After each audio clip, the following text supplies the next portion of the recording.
Honk. As always, the power of the honk compels you. What's going on, everyone? Welcome, Arvanauts. Welcome, everybody, to a Tuesday stream. It is February 18th, 2025, and it is windy here in southern Connecticut, the Northeast United States. It is very windy. It is very cold. It is going to be that way for a few days. It's going to warm up right around the weekend, but it looks like we're going to be missing any more snow for a few days, which is good, only because I have kind of a big thing coming up on Thursday, our big storytelling event at St. John's University. And you may or may not today see a special guest who is one of the people who will be contributing to said thing because he is live in the flesh and exists and is here and is can confirm this person exists in reality. I already knew that, having seen this person in reality many times. But just to let you know that he is here at Casa del Arv. So. At Windcoast Studios, so I'm excited for that. I know, Echo, seriously, it feels like that. It was actually, a couple of days ago, was very windy, like gusty, like you could hear the house creaking a little bit type of windy. Not that I'm concerned. A house that's been here 200 years is going to be here for a while, so I'm not concerned that it's going anywhere. But it was definitely something. But I'm glad that there is nothing that's going to get in the way of Thursday's event. The other two people in question are going to be arriving tomorrow. I'll talk more about that over the course of the day. But I am very excited for this. It's a big deal for my university. It's a big deal for my college in the university, and it's a big deal, frankly, for me. And for these lovely people who are going to make up this storytelling event. So very excited for that. But in the meantime, we have some streaming to do. And we are going to do that with the Patreon Fuel Chat Chosen Game of the Month. Is that what it is? Probably. But the Patreon Fuel Chat Chosen Game of the Month, and that, of course, is Expeditions Rome. Before I go any further, just a couple of quick reminders. If you haven't done so already, please follow the channel. Please check out our YouTube at !ArvTube. And if you're watching me over on YouTube, welcome, and please spread the word to others, and please subscribe there. We are closing in on 1,100 subscribers. We are on a new record pace already. Every new subscriber is a new record for the channel, so please do that. It is free for you to do that, but it really helps us out. Discord is !ArvCord. You can hang out with the Arvanauts in between streams. Twitter, !ArvTweets. Blue Sky, !ArvSky, especially Blue Sky. We are closing in on the number where I will just be able to stop using Twitter completely and just shut it down. I will keep the account because I don't want anyone taking my name over on that account, but otherwise I will be posting exclusively on Blue Sky as my main kind of micro blogging site. So !ArvSky for that. Website, arvanelleron.com. Looks like we have a late March recording date that we are closing in on for the final recorded edition of the Hearthglow podcast, which you can find over on that website. And of course, the finale of Hearthglow will be in April, live and in person in living color over at Sacred Heart University. So that's going to be very exciting. So there's that. And the website again, arvanelleron.com. Financially, !Arv Shop, the merchandise area. !Arv Treon is our Patreon, which is what allowed me to bring you this game today, as it supports our financial endeavors. Plus, you can get cool stuff for yourself, along with supporting the channel as we move towards various channel goals. Same thing with subscribing to the channel. You get those custom sub badges and emotes to use here, there, and everywhere across Twitch. Please do that. It really does helps us a lot, so make sure that happens. You can do what you want to do. Hey, Prince Justin, how are you? And hello to Triffid, of course. And as I said, hello to Echo before. Let me see. And then on the publishing front, Icarus, my graphic novel from Athos Arts. Library, my Tales and Tomes in the Forbidden Library. That's my 5e adventure and sourcebook from Alligator Alley Entertainment. And Greyshade, that is my Greyshade IP. Greyshade, Renegade, and Heretic, my Grey Assassin trilogy, available at that link. You can also get the audiobook of Greyshade from our very own Trent Sparks, and you can also pre-order the tabletop role-playing game of Greyshade coming out this summer from Alligator Alley Entertainment, having been designed by the amazing Brandon O'Brien. Very excited for that as well. And as always, BLM, Black Lives Matter, important to affirm and assert the significance and importance of Black lives. Help Now, the World Health Organization page on suicide prevention. Important to reach out to others when you need help and reach out to others when they need help as well. And Ukraine, UKRAINE. to help the people of Ukraine, even if our government has forgotten it, in fighting for, as they fight against an illegal and illegitimate war with bravery and courage. And we send the message that we will do so and try to stand with them in situations and others in this situations in the future. It was a very nice weekend this past weekend for me and Mrs. Arv. Really nice Valentine's Day weekend. We went up to Boston for Boscone. Had a really good time up there, as we always do. And Boscone itself was great. I had 4 panels on Saturday. All of them, I think, went quite well. Really enjoyed the villains panel. I was on that one with Carlos Hernandez and Michael Swanwick. I was on a panel about magical realism with Cameron Robertson, who writes as Rob Cameron, sort of confusing, and a couple of other folks on that panel, so that was really cool. And then I was on a panel in the evening with Austin Habershaw and Scott H. Andrews and Chris Howard, Scott Andrews from Beneath Ceaseless Skies, on a panel about game masters as storytellers, and I had a really good time with that too. So all of that was good. I really enjoyed all of it, and in fact, as I'm looking at it now, oh, that's right, I copied it. I was like, where is my recorder that I used? And then I remember that I already copied over the files. Good job, past me. I already did all that work. But I really enjoyed it. Very good turnout as well for all of these things. So I really enjoyed Boscone, and that was a good time. Yeah, basically, it's a kind of a literary, a speculative fiction convention might be the way to put it. Not much in the way of game stuff, so it's not along the lines of something like Gen Con, but it's one of the regulars that I do every year. I always do Boscone. I always do ReaderCon in Boston, which is in July. I always, of course, do CanCon, which is in Ottawa in October, usually in the fall, and then I do Gen Con, of course, every year, the symposium, and then I do either World Fantasy or Worldcon. I usually don't do both because they're usually not both reachable at the same time, but I'm going to be doing, of course, Worldcon this year. So yeah, Boscone's one of the usual rotation pieces, and I had a really good time. It was really enjoyable. So, oh, you were doing the In Living Color opening song. Oh yeah. Oh my gosh, I have not thought about that show for a long time. It's funny. Anyway, so it was great. It was a good time. Driving back was honestly kind of a letdown because I'm driving in this just like cold freaking rain. It snowed quite a bit on Saturday night up in Boston, and then it turned over into rain, which that it was drivable on the way back, but man, it was dire. Just like freaking, slushy and cold and wet and rainy. I was like, oh God. And then the wind arrived, and it's been windy ever since here at Windcoast Studios. But it was a good time. And so today we have got the Patreon Field Chat Chosen Game of the Month Expeditions Rome. And then tonight I will be over this afternoon at GOGCom's Twitch channel as we move into the latter stages. We're almost into the final chapter of By the Dice Rolls D&D playing Ghosts of Saltmarsh, after which I will be speaking to the crew about what comes next, although it looks likely that there is going to be a certain Forbidden Library set of adventures in their future, which they kind of all began at the live event that we had in England, in London this past summer. So that's what it's looking like. So more of that coming this afternoon. And then, as I say, Thursday is the big storytelling event. I do want to warn everyone up front that Thursday night's stream is very much tentative and up in the air. It depends on what's happening with everyone else. I might do an impromptu stream with Brian and Marie and Brandon.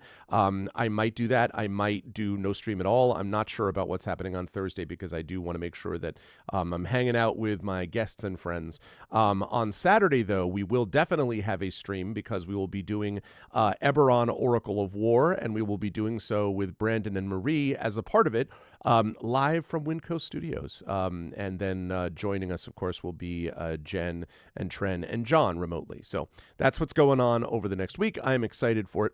And so excited, I'm going to turn this off and I'm going to turn this on. Ha-ha!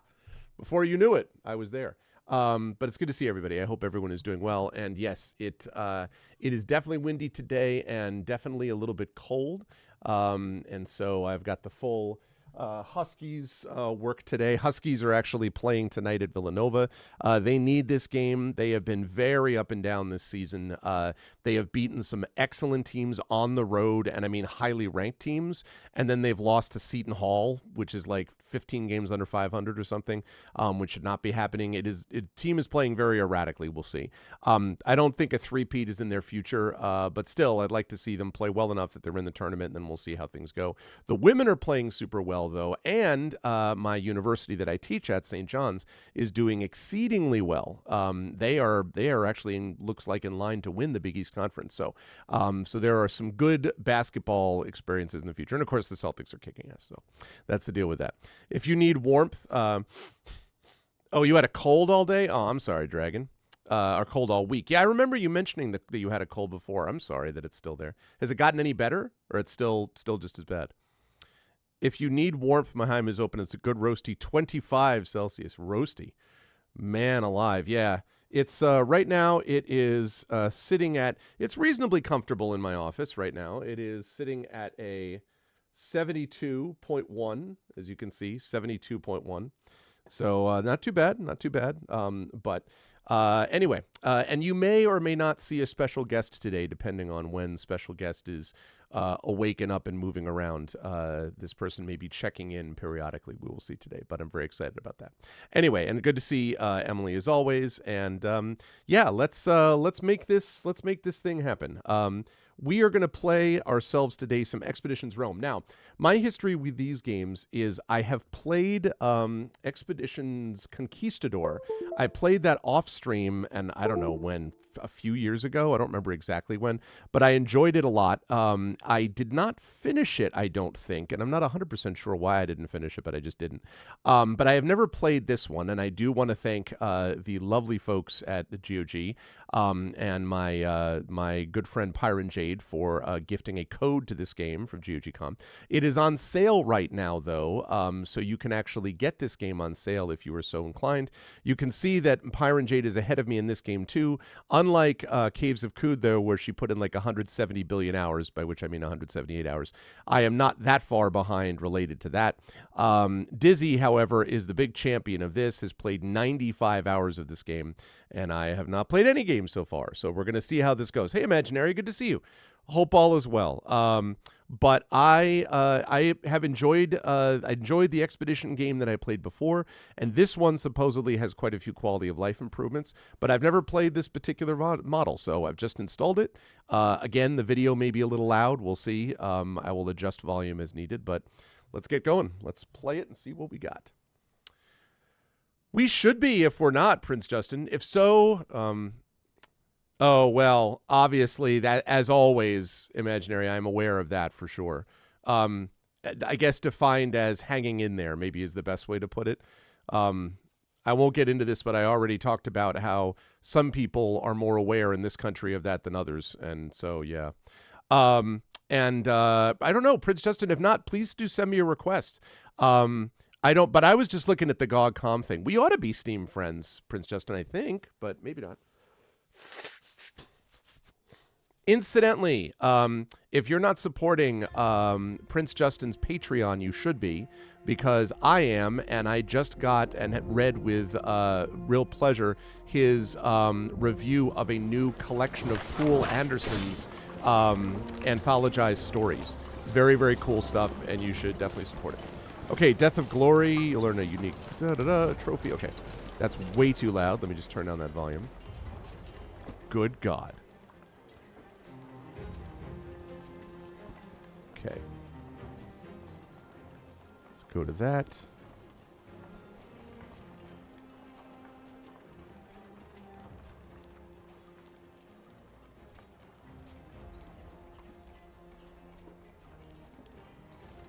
Okay. Oh, absolutely. Yes. No, for sure. You should definitely be able to do that. If you're in if anyone is in a position to be able to support financially, of course, I always recommend that you do that if you can. But if not, absolutely, you can join a Patreon and support for free. But it's definitely worth reading Prince Justin's stuff, is my point. So, okay, volume, chat. Is this quiet, loud? How's the volume? Ooh, there's Twitch integration? Really? All right. Hang on a second.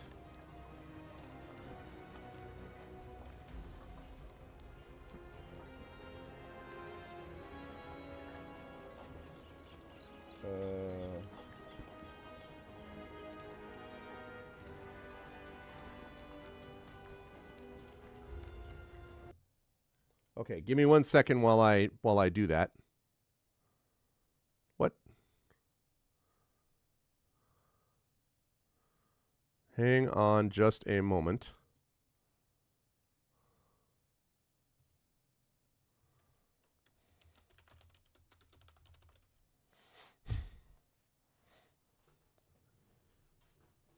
Okay. I've never actually done any of that, so we're about to see how this stuff works. Oh. Aha! Boy, what's all this then? Well, well. Hey, see, I told you. I Me. told you. There is a Brandon O'Brien that exists and is here. A and very groggy, very cold Brandon O'Brien, but yes, I'm here. very groggy, very cold. Is your room cold? Oh no, my room is fine. Okay. Everything else is terrible. Yeah. Once you get out of the house, you got to go to the rooms. The rooms are where things are safe. No, like I woke up like 3 times and went, I'm still kind of tired, but maybe if I got something to eat, Yeah. got some work done, I'd feel a little bit better. Stepped out into the hallway. Now I'll go back to sleep then.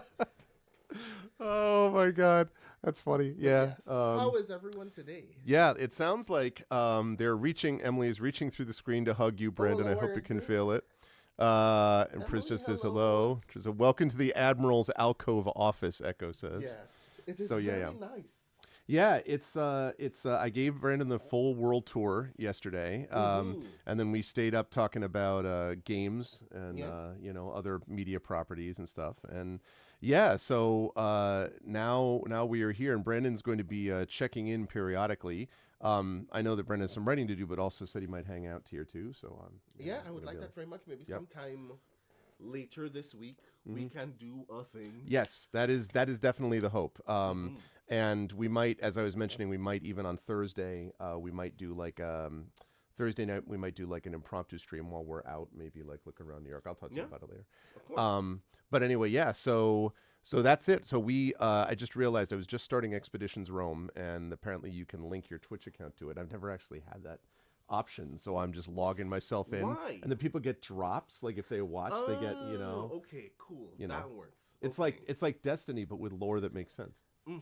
I thought, like, when you said when you said you could link it to Twitch, I thought immediately of Cult of the Lamb. Have you played Cult of the Lamb? No, but I've seen it. I know what you're talking about. Yeah, yeah. So you can link your Twitch to that so that folks in chat can become named characters in the game. But with a game called Cult of the Lamb, you imagine terrible things happen to them as a result. I mean, yes. So I was like, are you getting to turn your chat into people who will die gruesomely? I assume it's like, one of many peoples that my Roman Empire will conquer if I know anything about Roman empires, right? Like that's basically it. Talking about games, prime pastime for the adults that we definitely are. Yeah, I mean, listen, there's serious business, all right? Rome wasn't expedited in a day. No, that's true, Gary. That's very true. All right, so hang on, Chad. I'm going to make sure that my guest is actually not starving, etc. I'm going to mute us for a second while I do.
All right. So I am now going to head out, get some work done, get some writing done. But I don't know why I said head out. I'll still be in the house. I'll be downstairs. head up. I mean But yes, downstairs to other warm rooms. enjoy- If he survives the hallways, if he survives the hallways. Some of these staircases are also very deadly. But like, yes, my main concern is just not freezing to death. But yes, I should be fine. So yeah, enjoy expeditioning Rome or whatever. Sometime very soon you will see me again before Eberron, where you will see me again. Again. So this time someone can physically make sure that I do not suddenly fall asleep or whatever. So yes, that will be fun. I look forward to seeing you all soon. Bye. Bye, Brandon. Alrighty. Be a nice host. I am being a nice host. That's exactly what I'm doing right as we speak. Okay. Right. So I right now am going to check out I'm going to check out this. All right. I'm going to log in and I'm going to activate drops, which I've never actually done for a game because I've never had a game where that would actually be appropriate.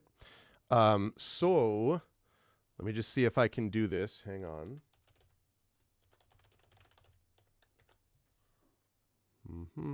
Okay. A code was sent to my phone. Okay. Yeah.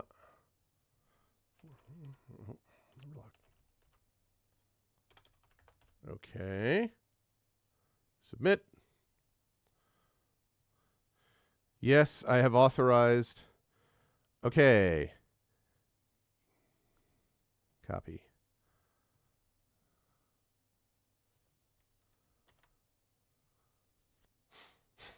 Success. All right. Wow, chat. We're all grown up finally. It only took me nope, wrong thing. It only took me 12 years to get this thing linked. So yes, so now if you play this game, you can actually get some cool drops. Yeah, some cool drops. If you do this thing, because that's how I roll. Is I get my people some cool drops as I play Expeditions Rome. Yeah, shame on me. That's true. Well, only grown up to the extent that you wish it. Because you wish it? All right, so here we go. So as I say, I have played Expeditions Conquistador. I remember little about it except that I liked it. But I have not played Expeditions Rome ever. So we're going to try it. We're going to play a new game and see how it goes. The three names. A Roman's first name is used by his closest friends. Middle name is family name. His last name is a nickname. In the year of Lucius Licinius Lucullus, Rome was prosecuting several wars of self-defense. I see. Most notably in Greece, where Lucullus himself was commanding the legions. With everyone's gaze directed at the provinces, few could have known that a seemingly inauspicious event in Rome would become the central fulcrum around which the fate of the Republic would turn. The paterfamilias of a venerable patrician house had passed away unexpectedly, and a senator by the name of Vitellius Scaevola had made a bid for the hand of his eldest child. His widow alone believed that Scaevola had poisoned her husband, and now strove to take his place and claim his property through marriage. Acting in secret, the widow arranged for her youngest child to be taken out of their villa in the dead of night and smuggled out of Rome. Okay. You are that child. Your name... Okay, wait a minute. Chat. Yeah, self-defense in Greece, no kidding. I am not going to play a character with the lead name of Faustus. Hello? Really? Why don't I call myself Doomed McNochance Pants? My name is Doomed Guy. Like, what the frick? What? Faustus, really? Really? Yeah, if Big Boss shows why. What's wrong with that? Out of your mind? Reclaim the name?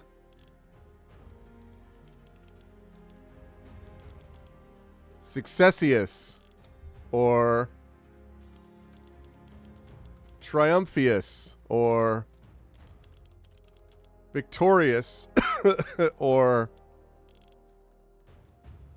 We Got This. a cuss. Oh, it doesn't choose. It doesn't let me do that.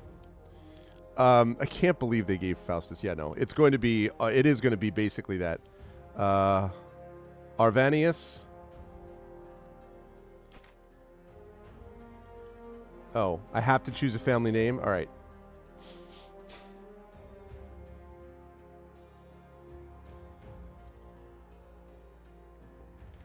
Soliloquitus. Let's see. God, I am not up on my Latin. How about Aquilius? Arvanius, Aquilius, and our nickname?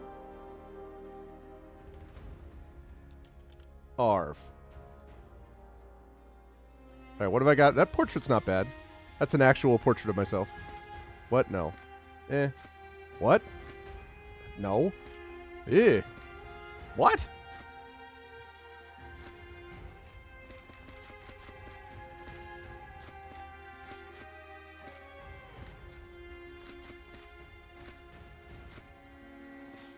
Yeah, no, that's it. I'm not doing the guy with curly hair. Did you see his expression? This guy? Hey. Kind of like... This guy looks like he should be like a part of a Justin Timberlake tribute band, okay? Okay, fine. Rob can play that. No, that's me. All right.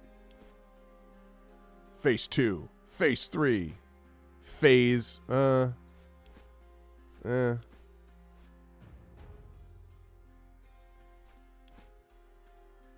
love that face. Let's go with this one. He'll be a fine tribute. What's up, Caro? No, there's nothing wrong with that curly hair. It just doesn't. It's the guy's expression that is the problem. Okay, hairstyle short. Hairstyle medium. Now he looks like Spock right there. That looks like Spock. It is only logical that we are self-defending against the Greeks that we invaded. What's up, Ramir? Caesar salad. Spock is a Romulan. Yeah. Tempting. No. What? What are you, a chia pet? What the frick is this? Like, what? Look at the hair. Yeah, Enterprise incident. That's whatever.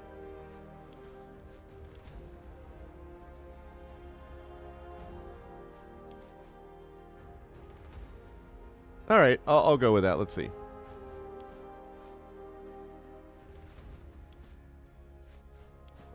Wine red, huh? Ginger, auburn, light brown, dark brown, black.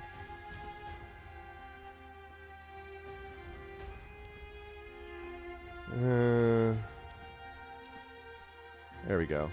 Body height. Very short. Short. Average. Tall. Very tall. Dominant. Okay, let's go with tall.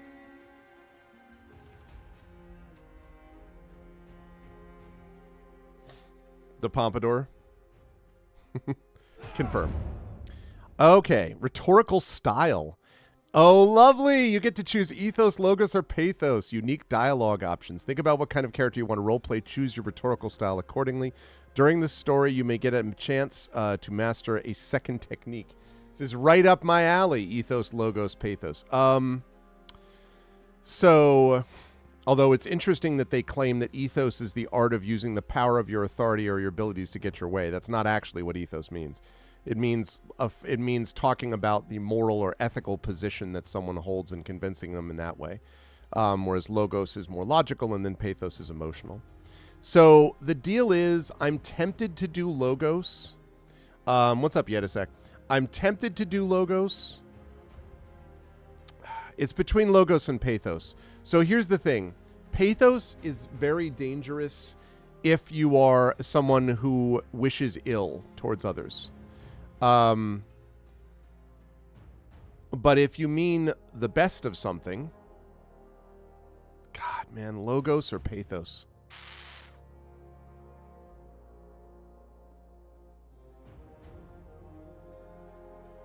Like, I would want to do both. I'd want to do Pathos and Logos. Yeah, I know it's in. Yeah, totally. It's just that's rhetorically not what Ethos actually does. But I'm gonna go with Logos. Yeah. If I get a chance to master a second technique, it's 100% gonna be Pathos. Pathos is very effective. You just need to make sure you use it for good. All right, Logos. How will history remember you? Crassus, insane. Wow, though he was the wealthiest man in Rome, Crassus was always jealous of the military success of his peers. This drove him to lead an invasion of Parthia, where he was soundly defeated and executed. If you choose this setting, you will be shown no mercy and you may not prevail. Oh, okay. Pompeius, considered one of the greatest commanders of his time, Pompeius was a friend of Caesar's who opposed him in a bloody civil war. Caesar defeated him and he fled to Egypt where he was killed. On this setting, your difficulties will be great, but your victories all the sweeter. Caesar, normal. A legendary general and politician, Caesar conquered Gaul, nearly became emperor of Rome before his political opponents assassinated him. If you choose this setting, you will be challenged, but you are likely to rise to greatness. Okay. Or Augustus. The heir of Caesar became the first emperor of Rome. Augustus started his career with an enormous fortune and many allies. On this setting, you will have what you need to succeed. Your mistakes will not be punished harshly. Okay, we always do normal. And then enables permanent death of party members if they bleed out during combat. If a story companion or your own character dies, it's game over. Nope. Let's see. Iron Man. Nope.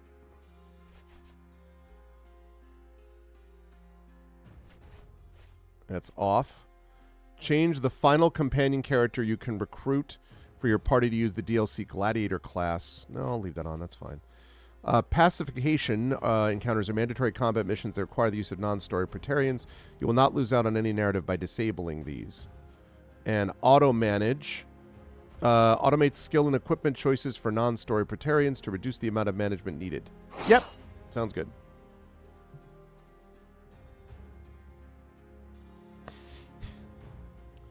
If you want more RP and less trouble, go Augustus. I played on Caesar. So, and you can train as one. So, Prince Justin, when you say, like, more RP and less trouble, is there less RP with Caesar then? Because, like, here's my thinking. Normally what I do is I almost always go with the default difficulty because I figure that's what's been balanced the most by the game devs. However, you know me, the thing I'm most interested in is the role-playing.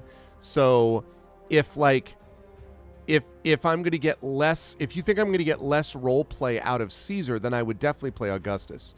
So I guess the question is, do you think, I understand that Caesar's harder, but my question is, does that sort of take out, I have no interest in the hard or insane difficulties, just less difficult so you can focus on it. Did you find easy to be very easy or semi-easy? How easy did you find it?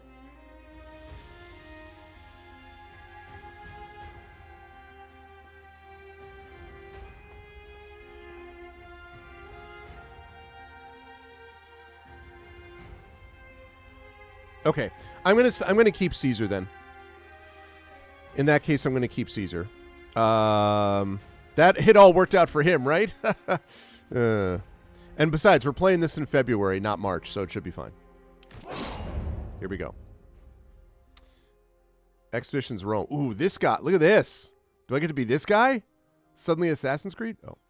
Did you hear me, Domine? Your body is surely present, but your mind seems somewhere else. I'm sorry, old friend. I guess I'm still thinking about what happened. Our departure was very sudden, I know. But do not dwell on the past. Better to focus on what's coming at you. I asked the Triarchus how close we are to Lesbos, but he would not give me a straight answer. He still just claims we are close to our destination? Indeed. In his defense, there are many islands on this sea, and they mostly look the same. Will you check with the Triarchus? Or Greyshade, of course. Hopefully he will give you a clearer answer. He told me his name is Geminus. And here are the options. Use a little more charm, make him like you. See if I can tease some information. That's the Pathos. Ethos, respond better to someone with authority. My family's paying for this trip, or the man may generally not know our position. I will see if I can help him work it out. If nothing else, you do have a way of making unreasonable people see reason. You should also go and thank Quintus Aquilinus. I do believe he saved our lives with his timely appearance at the villa. We left so quickly. My mother and sister. Do not worry. The Vitellius brothers have no reason to do them any harm. Besides, you cannot save them by worrying.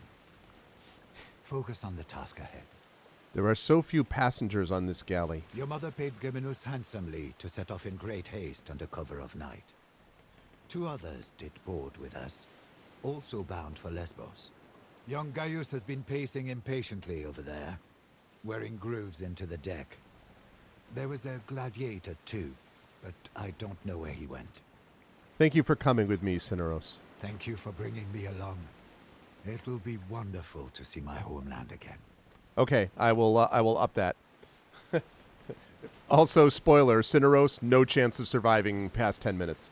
This dude is 100% going to die. Let's see if Geminus knows where we are. Okay, the quest markers point you towards your mandatory objectives and your optional objectives. Quest markers are only displayed for the currently tracked quest, and you have more than one quest. You can change which one you're tracking from the quest menu. Okay, you can pan the camera. All right, before we do any of that, we're going to change. We're going to move up the audio.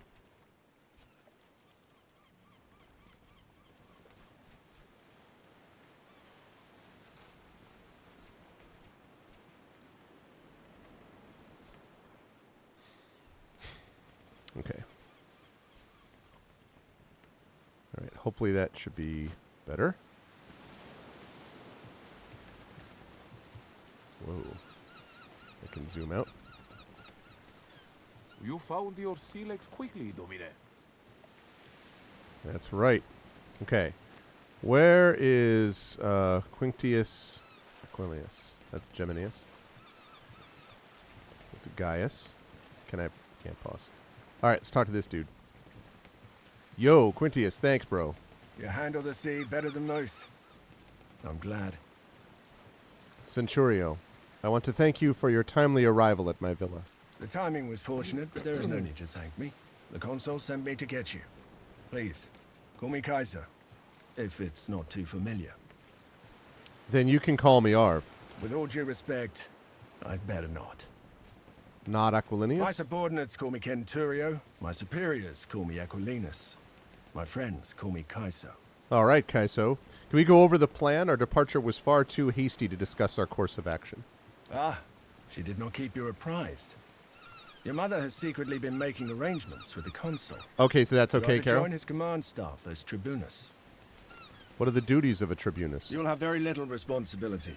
The tribunus of the Legio assists the legatus while they learn how to command a military organization.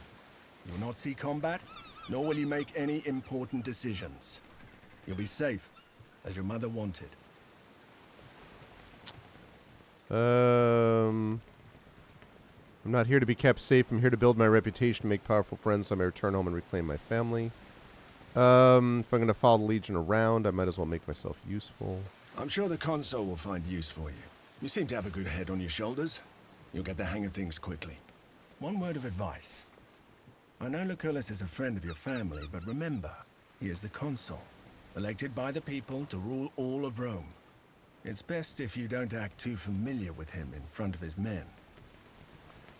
What is your relationship with Lucullus? For many years, I was the primus pilus of Legio Prima Italica, which he commands. He needed someone he could trust to get you out of Rome and keep you safe. Will you be returning to your position when we reach Lesbos? That position has already been filled by one of my centuriones. A good man, easily up to the task. My job now is to watch your back and help you settle into your new life. I'm honored to have you with me. Happy to be at your service. Have you talked to any of the other passengers? I had a brief talk with that gladiator who boarded before us, just to make sure he won't give us any trouble. He seems to have vanished, though. The young man over there, Gaius, is apparently the nephew of the other consul, Marcus Aurelius Cotta. He's here to become a tribunus as well. You should talk to him if you haven't already. I'm sure you'll have much in common. I should go. Oh, yeah, Yadisek?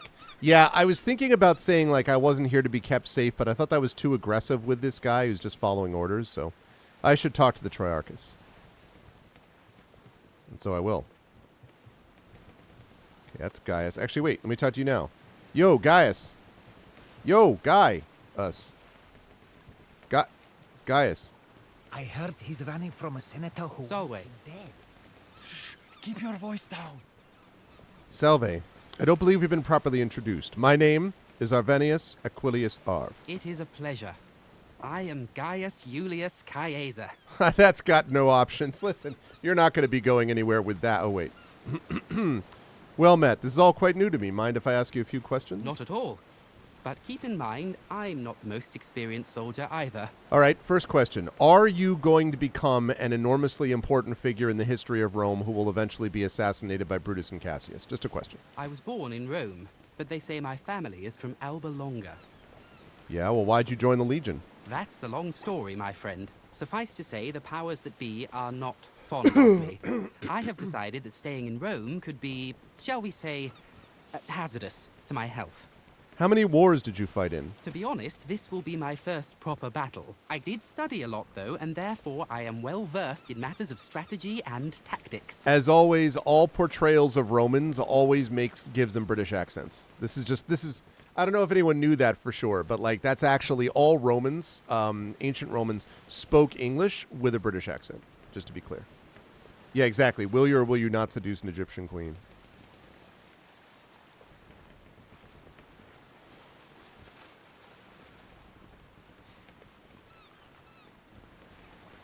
It's a rule. This is my first military assignment. Do you have any advice? Beware the Ides of March. If you don't play an important part, you will be torn apart. My father used to say. I guess that was his way of telling me to be brave and hopefully not stupid. Vale, Gaius. We shall talk later. When I choose. Okay. What is he looking for? He's been like this all morning. All right. Triarchus. Salve. Geminus? Geminus, wasn't it? Yes, Geminus. Geminus. Salve. I'm a little preoccupied. Let's see. It's a very fine galley you oh, I can't do that. So, the wind has been rather still today, hasn't it? I've noticed the oars have been out since early in the morning. Is that what's causing our delay? You're right. The rowers are getting tired. We should let them rest soon, but that will cause even more delay. Wait.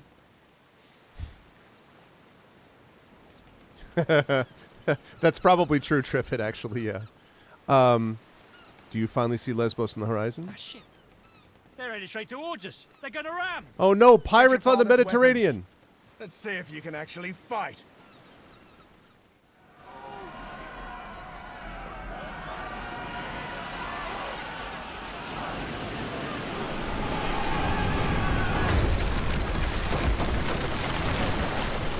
Well, crap. Gaius, are you all right? I'm fine, Kenturio. Form up. Let's get these pirates off our ship. Okay, before combat begins, you'll often have time to organize your Praetorians into a formation within an area highlighted in blue. Simply click on one of your Praetorians and click where you want to place them. Generally a good idea to put your heavy infantry in front and your archers in support behind them. When you're ready, click the end turn button or press N to begin. Okay, so who's my... Okay, this is a heavy.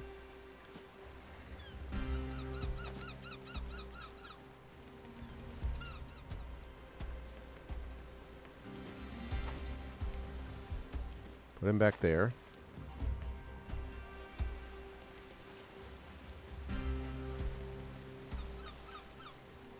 Well, I mean, I guess...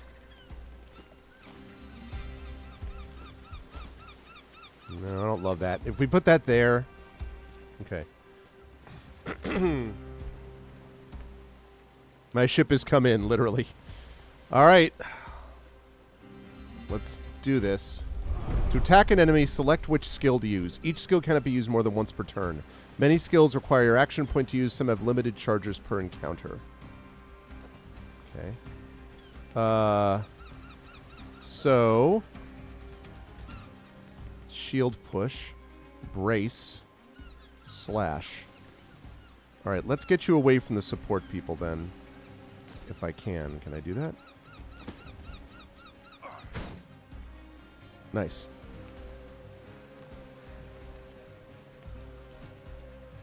During combat, characters take actions in any order. You could move a ranged character a few X's towards an enemy, shoot, and then move back again. You're also free to swap between characters during your turn. One character can move, another character can move and attack. First character can attack as well. You can move or attack with a character while another character is still moving. Try it out. Okay.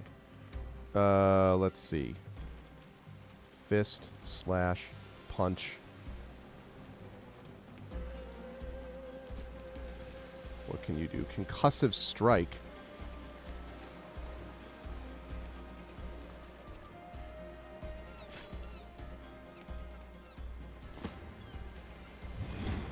Any status effects applied to a character will show up in their tooltip. Number indicates their remaining duration in combat rounds, whilst the bars indicate how severe the effect is. Status effects can be positive, negative, or neutral. To get more information about a status effect, press E to open a list of the statuses currently affecting the character. Okay.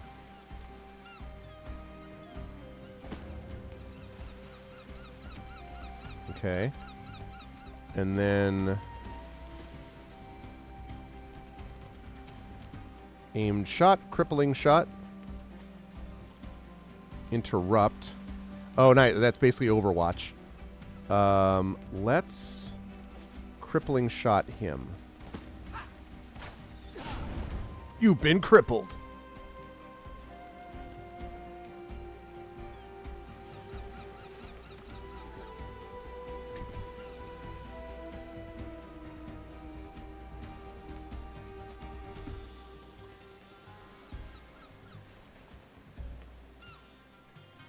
Okay, I still haven't gone.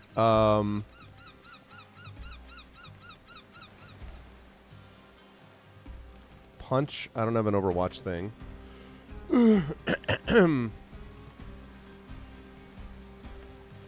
Okay, so... I don't like getting him that exposed. I wish there was a way that I could defend. And just defend. Because I don't want to get myself overexposed here.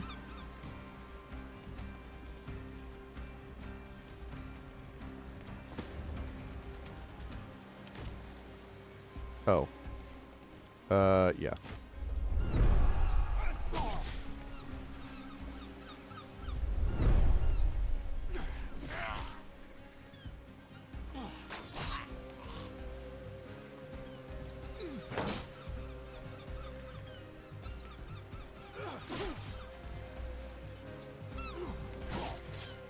Jeez.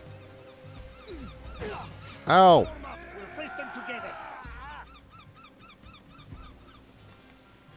This is bad. This is very bad. Where's that gladiator who boarded with us? Up there. Aha! Look at this guy. Never underestimate the value of an impressive entrance. Yeah, this guy's the bestia.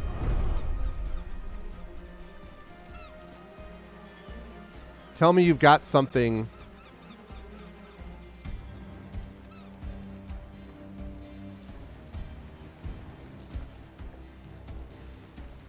Cannot reach target.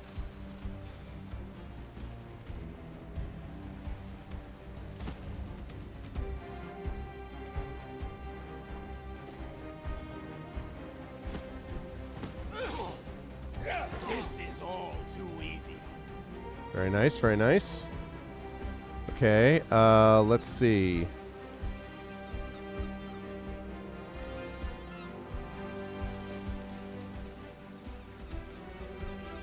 Three to 5 health.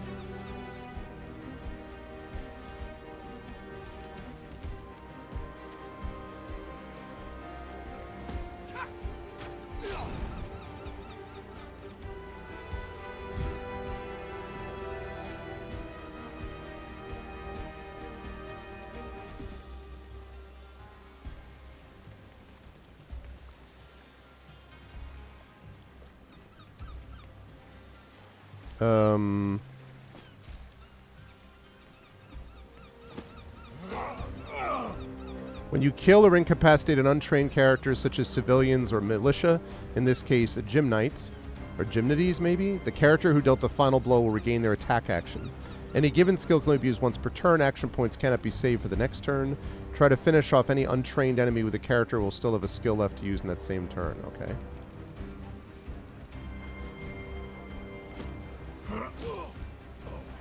Yeah, buddy. Concussive strike. Let's go.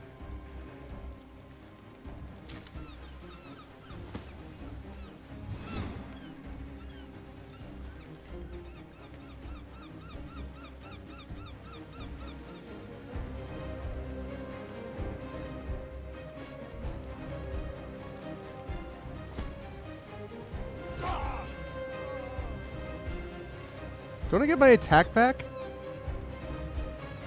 Because I don't have an action point? Oh, okay. Well, I'll back up. Never mind, then. I misunderstood that, I think.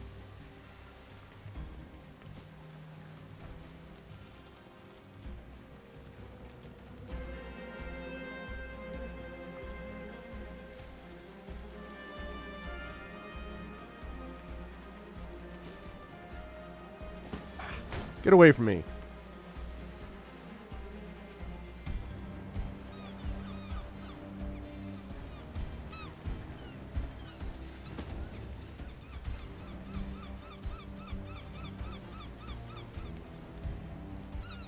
Okay, did I already shoot him? I shot him. I think I did all the action point things.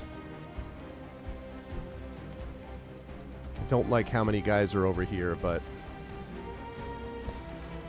Yeah, it's what it seems like, Prince Justin.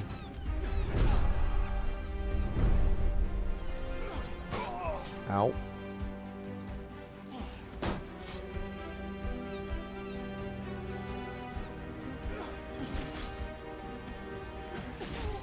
Ow.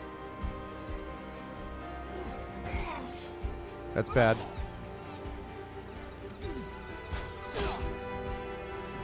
This is very bad. This feels like I'm in big trouble. This feels like I'm in big trouble in the tutorial mission. Okay, so...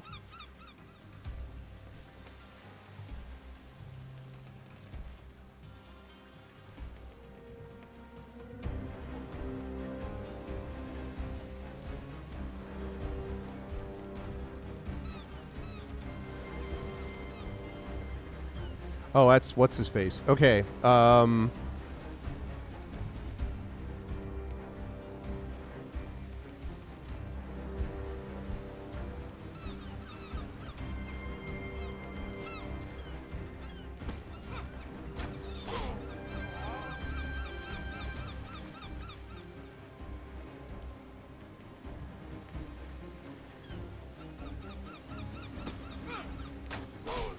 Dead.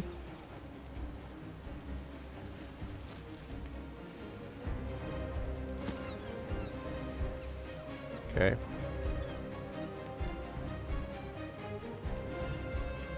Right. Let's see.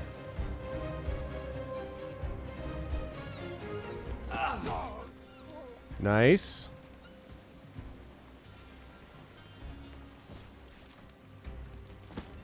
You're deadly with that thing. Outstanding. I've lived other lives before this one. Nice. I've lived other lives before this one.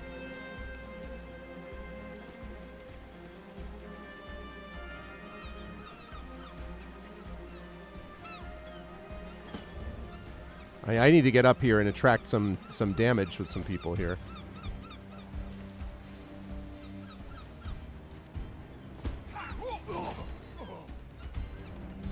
Nice. Okay.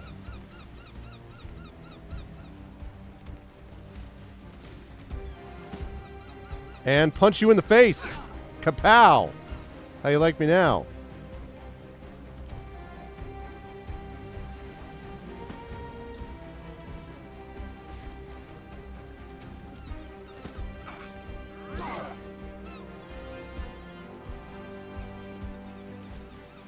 Okay, he hasn't moved yet.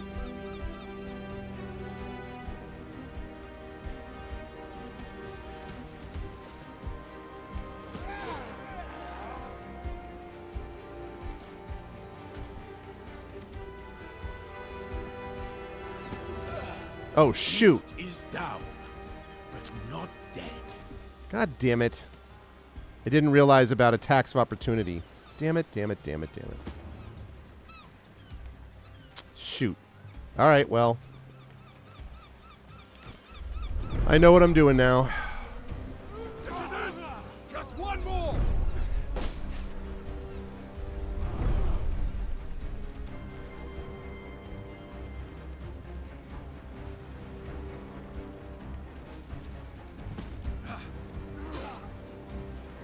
Okay, weapons can deal one of 3 different types. Hey, what's up, Tom Tom? Yes, salve. Weapons can deal one of 3 different types of damage: slashing, piercing, and bludgeoning. Armor and helmets grant resistance against some of these damage types. Whenever a character is hurt, their resistances determine the percentage chance the attack is reduced to a glancing blow. Glancing blow deals only 25% damage, does not apply any further status effects of the skill or weapon used to attack. If your attacks are reduced to glancing blows, look at what damage types your enemies least resistant to. Switch to a weapon or skill that deals that kind of damage. Okay. It's good to know. How do I bandage, though?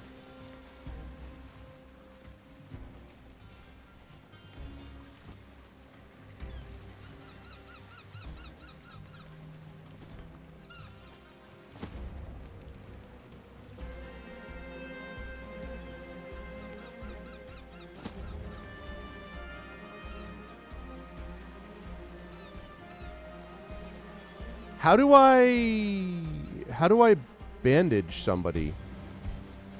Or do I just have to defeat them first?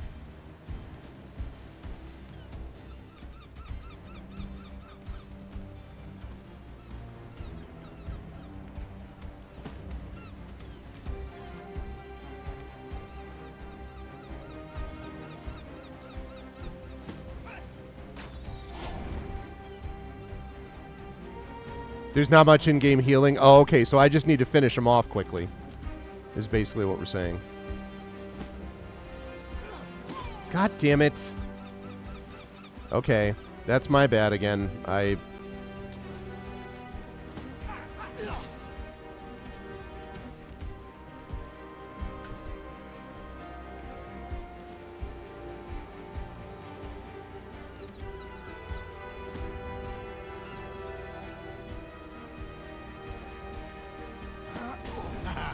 still got it. Wow.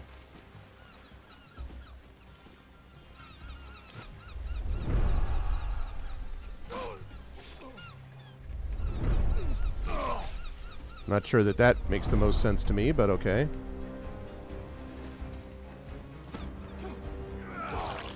Bye-bye. All right, there we go. Uninjured, yay! Even though he was bleeding out, still. Back to Neptune's asshole, barbarians. All Praetorians gain 3 XP. Triarchus run us straight into the pirate ambush, Spearman. Allow me to execute him right here and right now. This traitor must be working with them. We're sailing to join a war against pirates. It's not so surprising that we should be attacked by pirates on our way. Don't be naive. This was no random attack. They were out for blood. It is quite unusual for pirates to attack any ship, let alone a heavily armed Roman galley. They prefer to attack lightly defended coastal towns instead. It's less risky and more profitable. Are you saying? Let's go talk to the man. Question the Triarchus. Yo! Actually, before we do anything, we're going to save.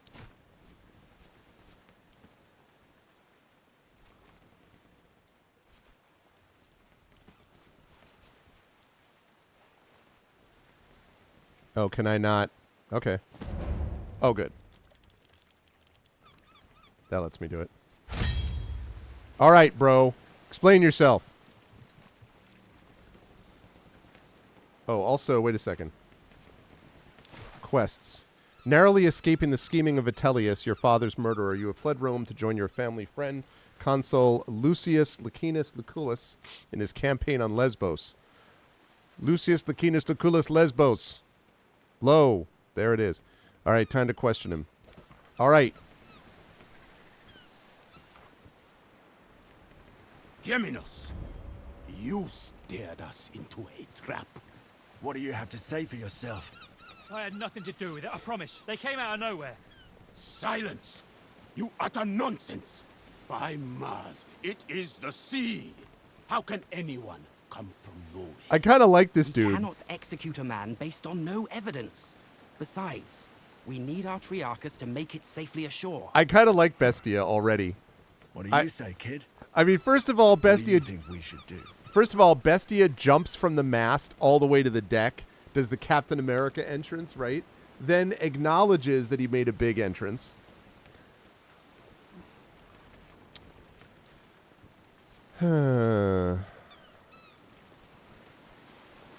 Gaius, if pirates don't attack ships as you say, why would these ones make an exception? We are, many of us, important people, on our way to join the action against Lesbos. Is it not conceivable that the rebels heard of us? The Kingdom of Pontus is known to sponsor pirates, to harass and weaken Rome. I do not believe we have any reason to suspect our Triarchus of colluding with them. Why do you want him dead, Gladiator? We are close to our destination, and we can reach it without him. If there is a possibility that he is working with the enemy, we cannot risk to let him live. Mercy, doubt, hesitation. These are all openings that the enemy can exploit to kill you.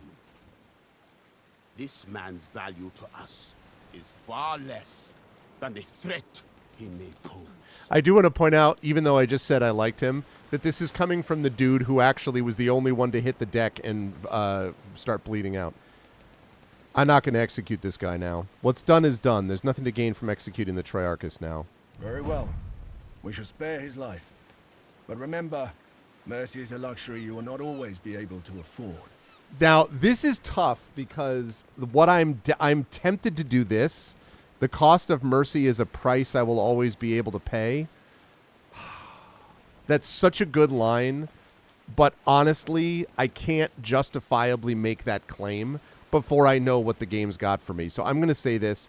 Perhaps in this case, excuse me, we certainly can't afford to lose our Triarchus. We still have to reach Lesbos. A wise choice, my friend. Killing the Triarchus of our ship in the middle of the sea would have been inconvenient. Indeed. Bestia's going to be Thank pissed. you. If you ever again need the help of a skilled navigator, I am at your service. Warmonger Praetorians disapprove. Rowers, up the tempo! And keep your eyes open. Quest succeeded. Pirates on the Mediterranean.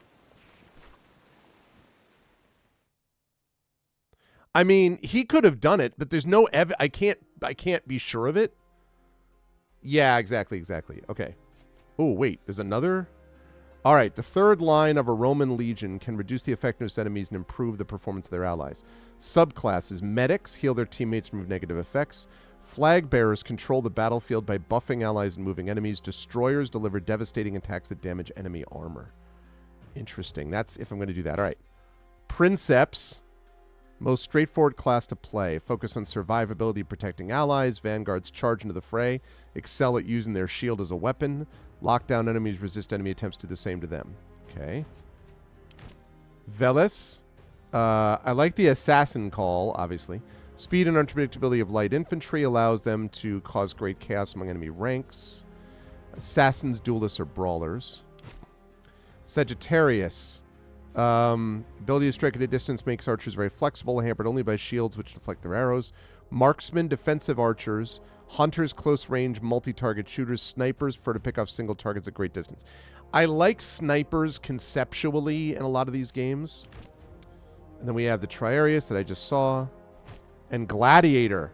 Oh, man. Oh, man. All right, let's see. Versatile melee fighters who can assume different combat stances can retaliate against enemy attacks. Myrmilonis are defensive skirmishers who wear heavy armor. Retiari control the positioning of their enemies. Provocatores demoralize their enemies, draw attention away from their allies. Okay, so here I'm a tank, right? So basically what we've got is we have kind of your typical fighter class that can defend but also do damage. This is straight DPS, basically. This is distance fighting. This is very much a support class here. Yeah. And then this. Oh, God, this is tough. Okay, sounds good, Echo. I don't love I don't want to play the Retiari. The Myrmilona's defensive skirmishers is interesting. And then Provocatores demoralize their enemies.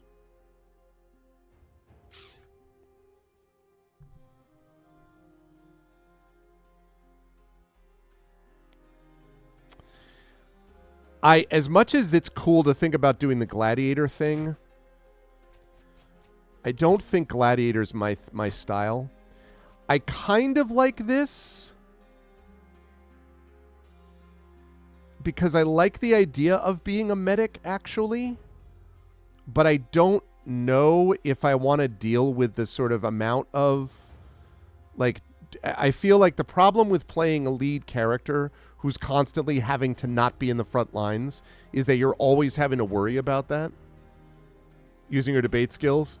Yeah, but that's just to sort of taunt them, though. Sagittarius.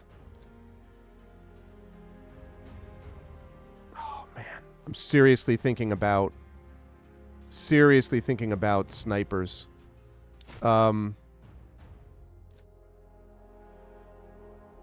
Yeah, the problem with Assassin, though, is not, like, well, you can wear medium armor. I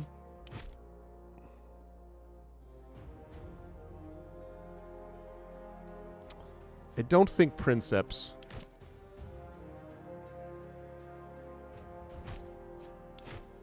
I wonder, okay. I'm thinking about either Assassins. I don't know that I want to deal with, like... This is very tough. I think it's between a Sagittarius sniper and a Triarius medic.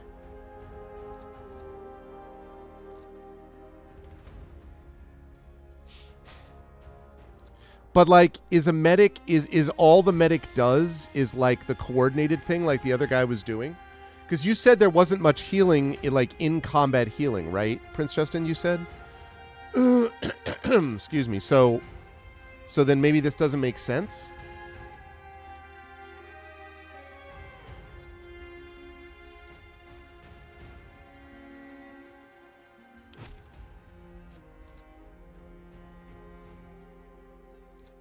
I'm very seriously considering sniper.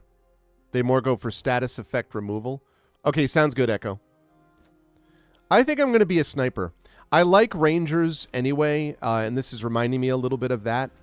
I am tempted by some of these others, but I think I like the idea of sniper.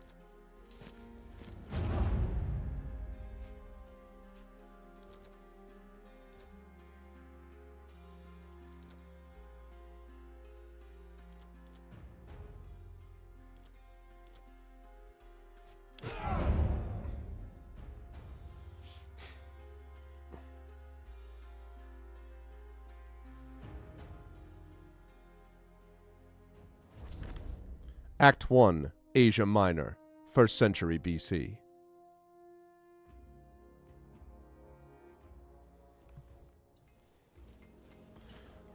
Lucullus' legion camp on the island of Lesbos. Bing, bing!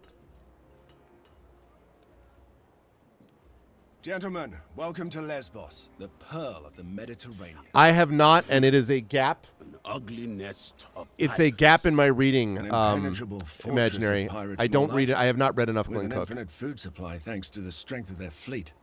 We shall find a way to limit this infinite supply then. You think like an imperator, Gaius. Soon. All right, people. This is Lucullus' war camp, the heart of our operations in this territory. You have been seaborne for a long time now. I suggest you walk it off. See the things you have to see, and meet the people you have to meet. The consul waits in the command tent. Don't be too late if you don't want to see him angry. Okay.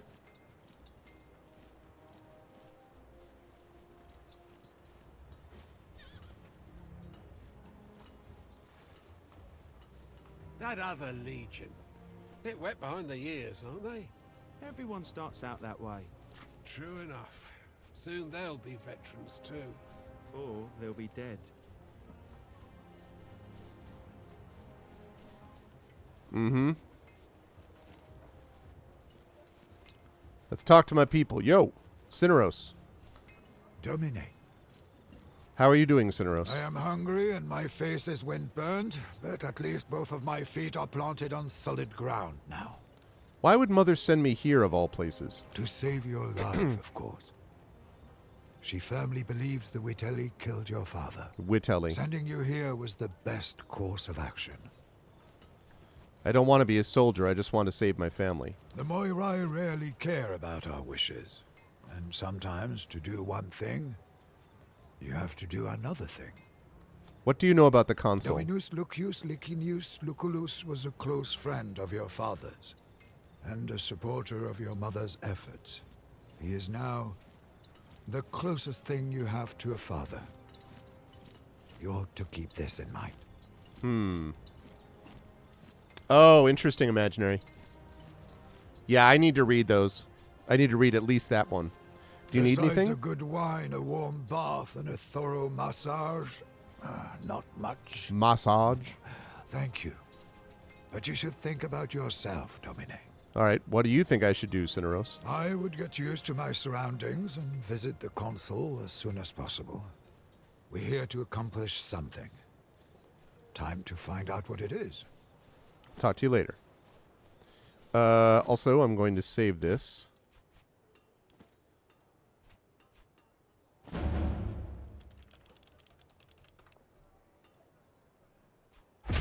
Okay. Bestia! How you doing? You are Bestia Tabat, right? I am Avanius Aquilius Arv. I am called Bestia Tabat indeed. You fight well. I noticed it. I'm surprised you noticed anything when you were lying there unconscious in a pool of your own blood. Hey-oh! The entire Roman camp is like, oh! Bestia's like, oh, man. May I ask you a few questions? Ask, and I may answer or not. Your name is quite unusual. Is Bestia your family name? Your name is unusual. Tabat is the name that was given to me by my father. Bestia is the name I took when I earned my freedom. I chose it because I have fought and defeated many beasts. Where are you from? I was born in Mauritania, but I am a Roman citizen. Have you ever fought in a war before? Until I undertook this voyage, I fought every single day in the arena. But wars? This will be my first. You were a gladiator.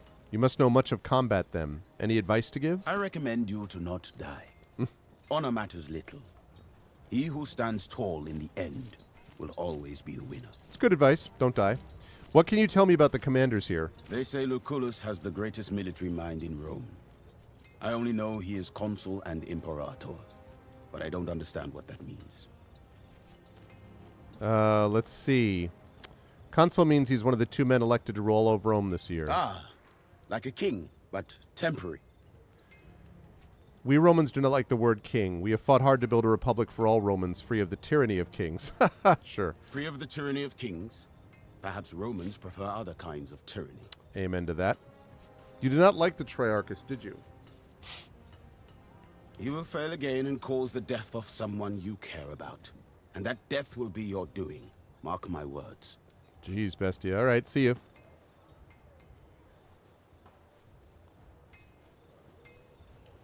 Ah ha ha. So, okay.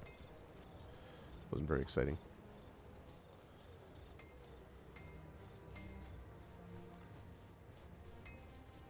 Does Thermus seem like he knows what he's doing to you?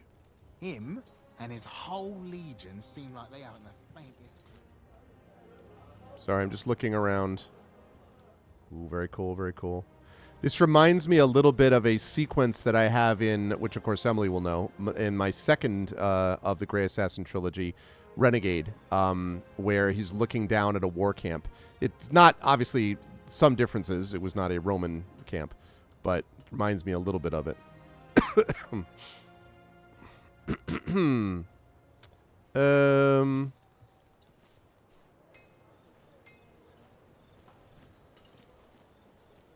All right, well, Doesn't look like I have. I thought I would have somebody else to talk to up here that I saw, but maybe not. Yeah, right? Standardized, yeah. Yeah.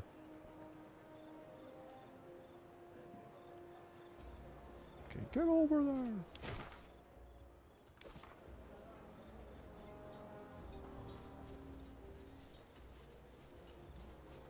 Ah. All right, chat, you ready?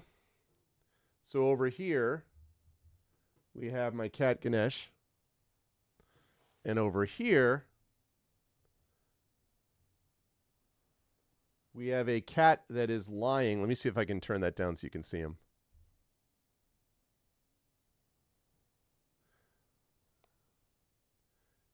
He's lying on his back in the sun coming from the sunlight, from the skylight, rather.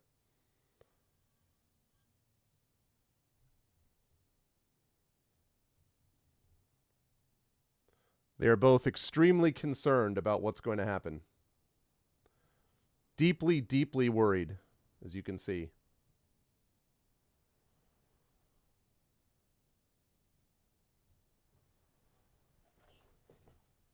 Sunbeam for Kitty, exactly. Okay. Time to go talk to Lucullus, then. This is not going to work, as long as the rebels keep receiving supplies by sea. We will need to cut their supply lines.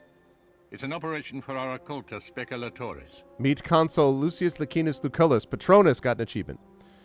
Ave Lucullus, we have arrived as requested. By Jupiter, you sure have grown up, haven't you? This is the promising young man I was telling you about, Thermus. Quite unassuming, but full of potential, I guess. Prime material for the speculatores, if he can prove himself. What are the speculatores? A special cohort, assembled for particularly daring undertakings. Nice, special forces. Soon enough, you shall see the kind of thing they are tasked to carry out. Just tell me what needs to be done. A trial by fire is what you need. Now pay attention. We've been in a deadlock here on Lesbos for some time now. My co-consul, Marcus Aurelius Cotta, is engaged against King Mithridates of Pontus in the east. Mithridates is using the pirates of Lesbos as his navy. As you do. The fortress of Mytilene here is well protected, but it also has a weakness. There's a mountain pass we can utilize. I will lead the assault myself. I volunteer for the vanguard. If my uncle can defeat Pontus, I can surely handle Mytilene. So be it, then. Meanwhile, you will prove yourself as a leader, my young ward. Take Caeso Quintius Acollinus, your Servus Cineros, and that gladiator who came with you on the ship. They keep being like that You will gladiator. meet up with Julius Calidus of my legion Speculatoris. Your mission is to sneak into the harbor and destroy the enemy ships any way you can. I expect you have questions. I was given the impression I was to serve as your tribunus. If you're worried about your future political prospects, have no fear. We will tell everyone you served as my tribunus with great distinction. Why can I not take part in the main assault like Gaius? If you are fast, you may yet play a part in that. But for the assault to succeed, you must do this first. All of this is just a secondary operation to Cotta's campaign? That doesn't make what we're doing any less important. Mithridates has a dozen warriors for each of our legionari. Defeating Pontus will require patience and caution. Regaining control of the Aegaeum Mare is a crucial step in cutting off Mithridates' supply lines. Well, we gotta stop Mithridates, so no more questions. I'll do what needs to be done. Wait. Are those your father's old weapons? I'm sure they mean a lot to you, but look, the leather is brittle. This won't do. Visit my smith, Sextus, and get yourself properly equipped before you go. When you're ready to leave the area, look for this icon to find an exit to the world map. Okay, I will do that. I want to talk to these two, and then I'm going to talk to Sextus. Salve, son. Do you need anything? I want to thank you for saving my life. That is unnecessary. I just wish your father could see you like this. He would have been proud. I just want to go home. I'm worried about my mother and my sister. All in due time. And trust me, you are protecting them by being here. In a way, you're saving their lives. You and my father were close? We served together under Cornelius Sulla in the Social War. He was the most talented spy I've ever known.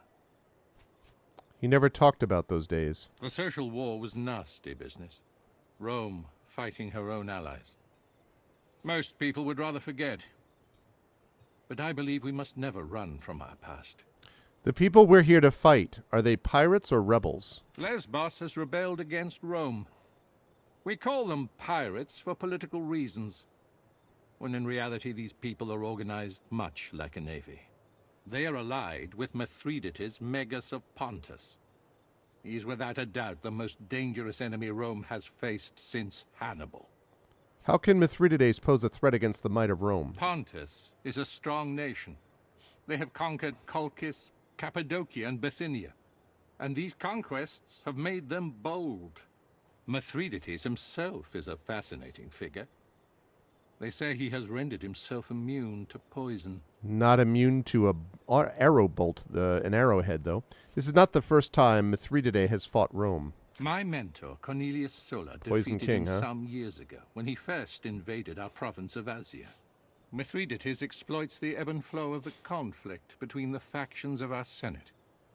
He strikes when Rome is divided, like a vulture circling a wounded wolf.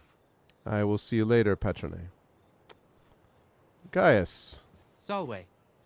You're an interesting man, Gaius. Interesting.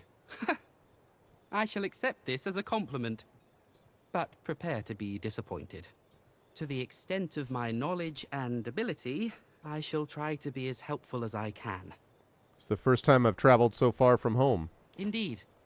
Staying in Rome became... I have shall we heard of say, that, yes. I have heard of politically Mithridates. disadvantageous I didn't for know me. that's how it was pronounced, That's though. why I left it. Like you, I've never been to Lesbos before. I did my homework, though, in case you have any questions. So what do you know about this island? Lesbos is one of the most important islands on this sea. Some cartographers call it the Horse Island, on account of its shape. Why are the pirates here? Location, I would guess. The island has countless coves and natural harbors for pirate ships to hide in. Not to mention the massive fortress in Mutilene. Something Of else I want to course. ask you. Do you think the Triarchus was working with the enemy? Does it matter? For the sake of this discussion, let us say he was a traitor. In the end, we are triumphant and the pirates are dead. The Triarchus, if indeed he worked with them, now knows he picked the wrong side. In a war like this, allegiances are rarely about ideology. The common person wants nothing more than to be on the winning side, and we have shown Geminus that the winning side is ours. This was basically my take, anyway. This war camp looks like a town itself. Fascinating, isn't it? The Legion can build a fortified camp like this almost overnight. In my opinion, that is the foundation of Rome's military might. Let's Wait. talk later, guys. Listen, you seem trustworthy. I may have need for your help on a rather sensitive matter. You can trust me, Gaius. That is good to hear. Keep in mind the matter I'm about to mention is rather personal in nature. Your discretion would be appreciated. I've been keeping a detailed account of our journey ever since we left port. Shortly after our arrival, however, the journal went missing. I believe it to be stolen by one of the Centuriones. Are you sure it was stolen? I'm reasonably sure. The journal might be misplaced, but I find this to be improbable since I write regularly. What makes you think it was a Centurio who stole it? I have seen a particular man walking out of my tent. As a matter of fact, I have already confronted him, and he pretty much admitted his guilt. But why would he steal your diary? Pain comes in many forms. Physical, emotional, and let us say that some men just enjoy inflicting pain in all forms. This is a serious accusation, and if true, a serious crime. We should inform the Primus Pilus. Roman law is valid in Rome, and our perpetrator knows this. This is a personal matter, and therefore it should be solved personally. Why don't you simply walk up to this Centurion and retrieve your property yourself? That I have already tried. He threatened me in a way. He said if I continue bothering him, he would read the contents of my journal publicly. And the journal includes admissions of certain actions you're not proud of? I can stand by my decisions, and I'm proud of my actions. It's just that I don't want some donkey-headed brute reciting them in public. Very well. Tell me what I can do for you. The Centurio is called Agrippa, I think. He hangs out with his friends near the tent over there. I thought perhaps you could convince him to hand over my journal. Needless to say, I would like to keep the contents of the journal private. I would appreciate if you'd refrain from reading it. I'm on it. I'm going to get back this guy's journal. This shall not stand. Every time I do that, I was a little bit like, what? All right. Where is Agrippa? Where is Agrippa? Where is Agrippa? Agrippa, Agrippa, Agrippa. Gotta get back a journal from my friend Gaius Julius. Agrippa stole the journal, and that's what's gonna feel bad for him. Okay, that's sexist. All right, Agrippa. Time to teach you a little bit of a lesson with the power of Logos. How long are they going to keep us here?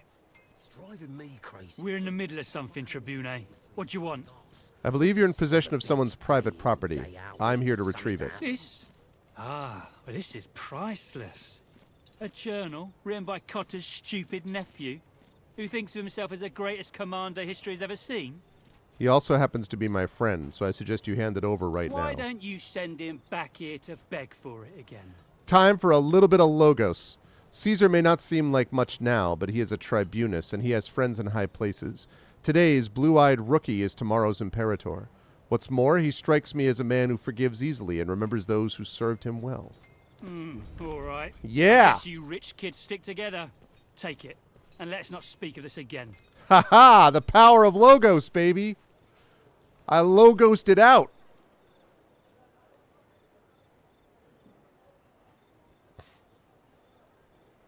Saw Agrippa harassing that old Servus with the limp again. That small-dicked bully. Did you tell the Praefectus? He won't do anything about it. Agrippa is connected back home. One day that man is going to fall out of a watchtower to his death. It'll be tragic. So a lot of people don't like Agrippa. Solway, I see you've successfully retrieved my journal. May I ask how you managed it? What's interesting about this is that I could actually lie about how I got it back if I wanted to. High Effect Life. Yeah, interesting so far, I agree. He was just being unreasonable. I kept my head cool and made him see reason. What can I say? I'm not surprised. One last question before we're done. Did you read my journal? I have no interest in your private musings, Gaius. Fair enough. No matter where your interest lies, I thank you for helping me. Yeah, quest succeeded. Let's go. Caesar's journal. All right. Time to talk to Sextus. First, however, time to save. Continuing. Overwrite. Confirm. All right, Sextus.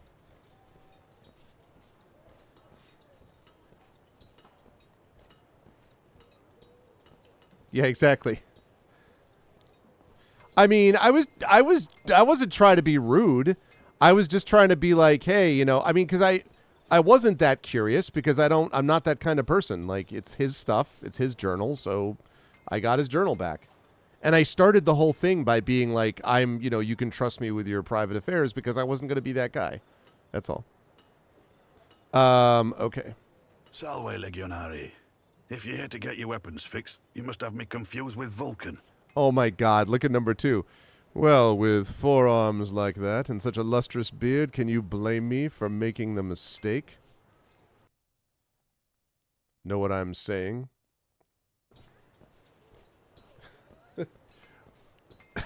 I'm gonna Sextus. All right.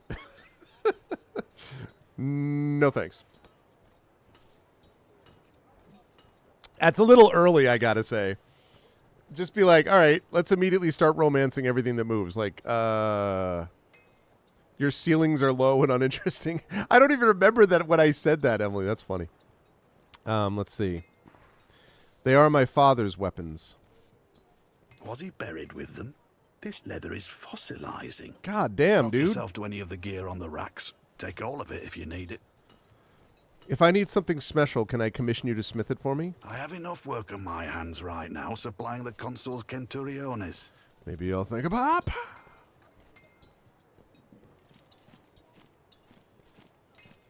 Oh, in Grey Shade. Your ceilings are low and under... Yeah, okay, yes. Yes. That's funny. I was thinking about it from a stream, and I wasn't thinking about my writing. Yes, indeed. Do you sell materials for You'll smithing? have to bring your own materials if you want any work done. I've nothing to spare. All right, thanks for nothing, Ferrari. Okay, to see which objects you can identify with, press left Alt. Click on the equipment of the table to collect the contents or dismantle it for salvage. Salvage is used to craft new equipment. All right, here. All right, we got a Gladius. Take all.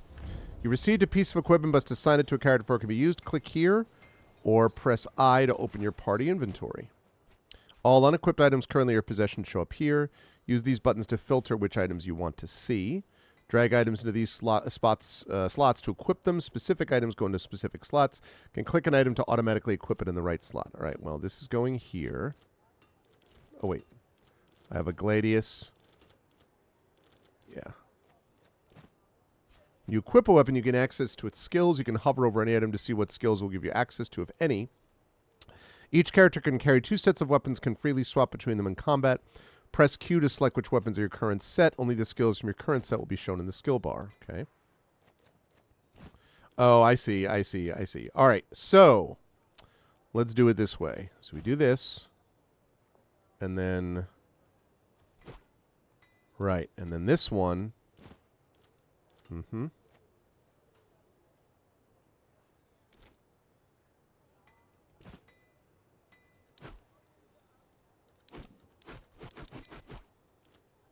Toga. T-O-G-A, Toga.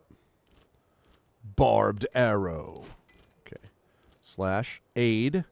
Okay, there's the unarmed skill, so you can use that to stop bleeding out. Okay. And then throw something. It doesn't say what, just throw something.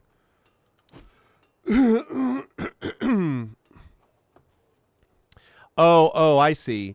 Because you're right. That is, yeah. See, I was thinking of it as a line that Grey Shade actually said, but yes. That pretty much sounds like it sounds like our boy Grey Shade before he starts learning that not everything is as it seems.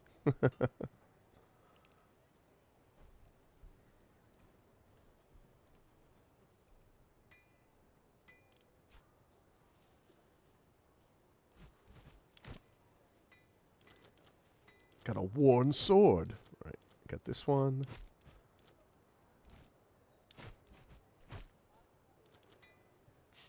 Old Toga. 2%, 2, and 1%. Better piercing resistance, or better bludgeoning resistance, worse piercing resistance. Okay. Right.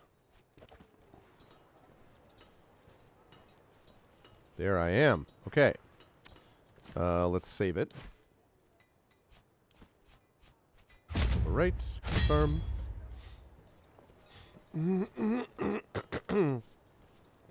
That's fine. I see your rafters are low and relatively unimpressive. Yes. That's funny. The pirates are getting bolder. They attacked another one of our galleys this morning. Geminus tell you too? That's right. This is the second time his galley's been attacked, and yet he still lives. I guess I could still... I guess I might not trust him. Codex. Okay, you can set a full length. Peruse the glossary of esoteric terms. This is the world map where you'll be traveling between known locations. Press space to unpause time. Characters and legions only move when time is passing, but you don't have to move to pass the time. As time passes, impending events will appear on the right side of the timeline and move towards the left side, which represents the present. Some events may come as a surprise, and these will not be shown in the timeline.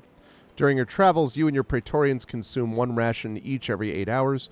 Keep your pantry well stocked. A starving Praetorian fights poorly and may eventually mutiny. You can buy more rations from merchants. Okay. Where am I right now? Here? So...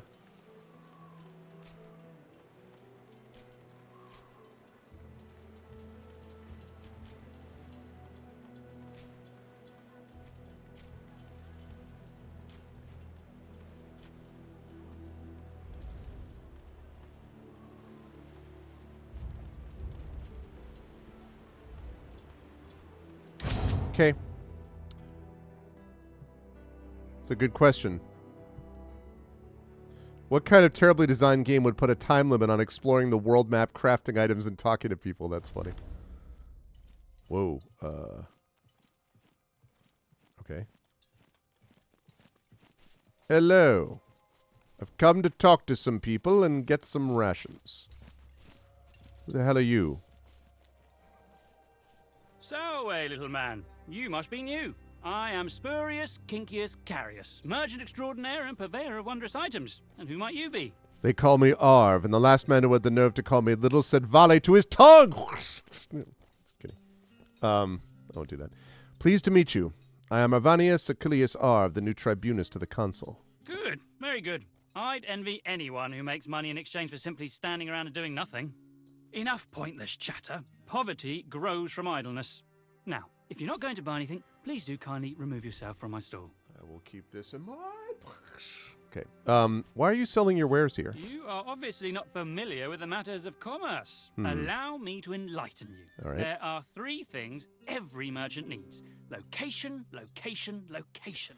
All right. What kind of goods are you selling? Whatever people are willing to pay for, and whatever I can provide. The best of food, medicine so potent even the dead may rise, and of course, the most delicious sowie money can buy. There's the matter of storage space, of course. More space means more wondrous items to stock, and possibly lower prices for my most loyal customers. Let me see what you have to offer today. Some merchants allow you to exchange trade resources for other trade resources. Select the resource you want to sell on the left side, the resource you want to buy on the right. Each resource has a different inherent value. Slaves are the most valuable. Oh boy. Followed by medicine, then rations, and finally denarii. Merchants' prices are also modified by their opinion of you, as shown at the top. Keep an eye on which resource is abundant at a certain market and which is scarce. Resources lose value while they're abundant and become more valuable when scarce. The abundance and scarcity at a given market changes weekly. Okay. Yeah. I have rations. Okay. How about I give you some...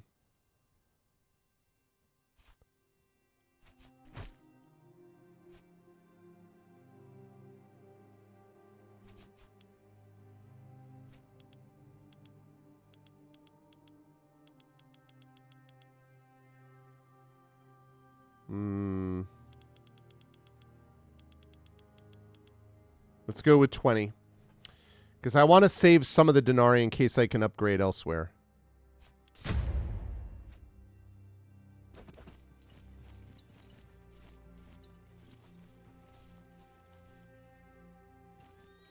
Good evening.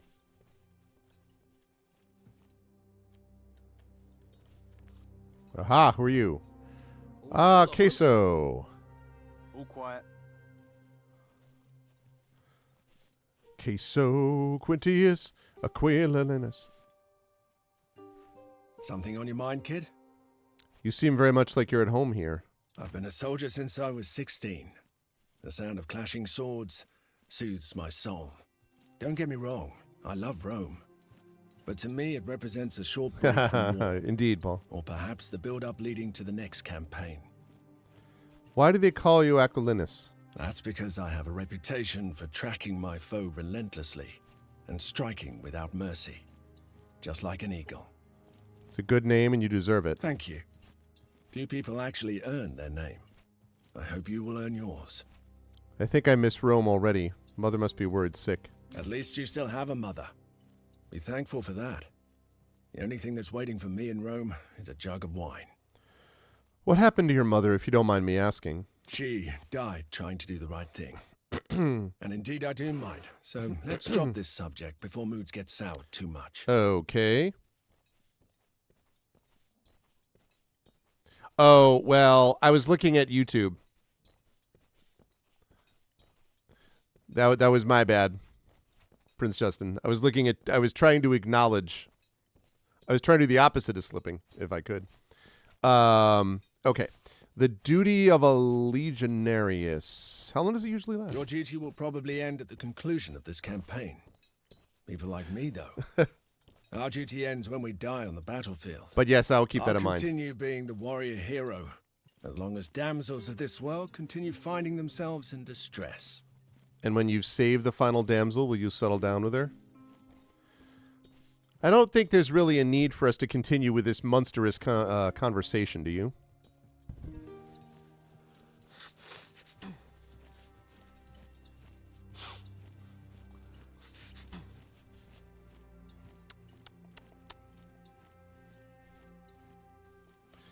And when you've saved the final damsel, will you settle down with her?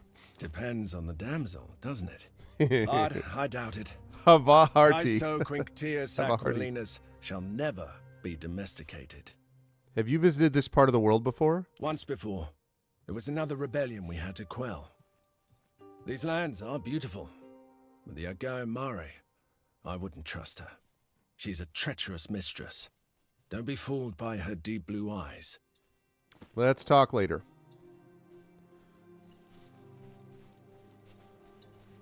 What's up, Cineros? Domine.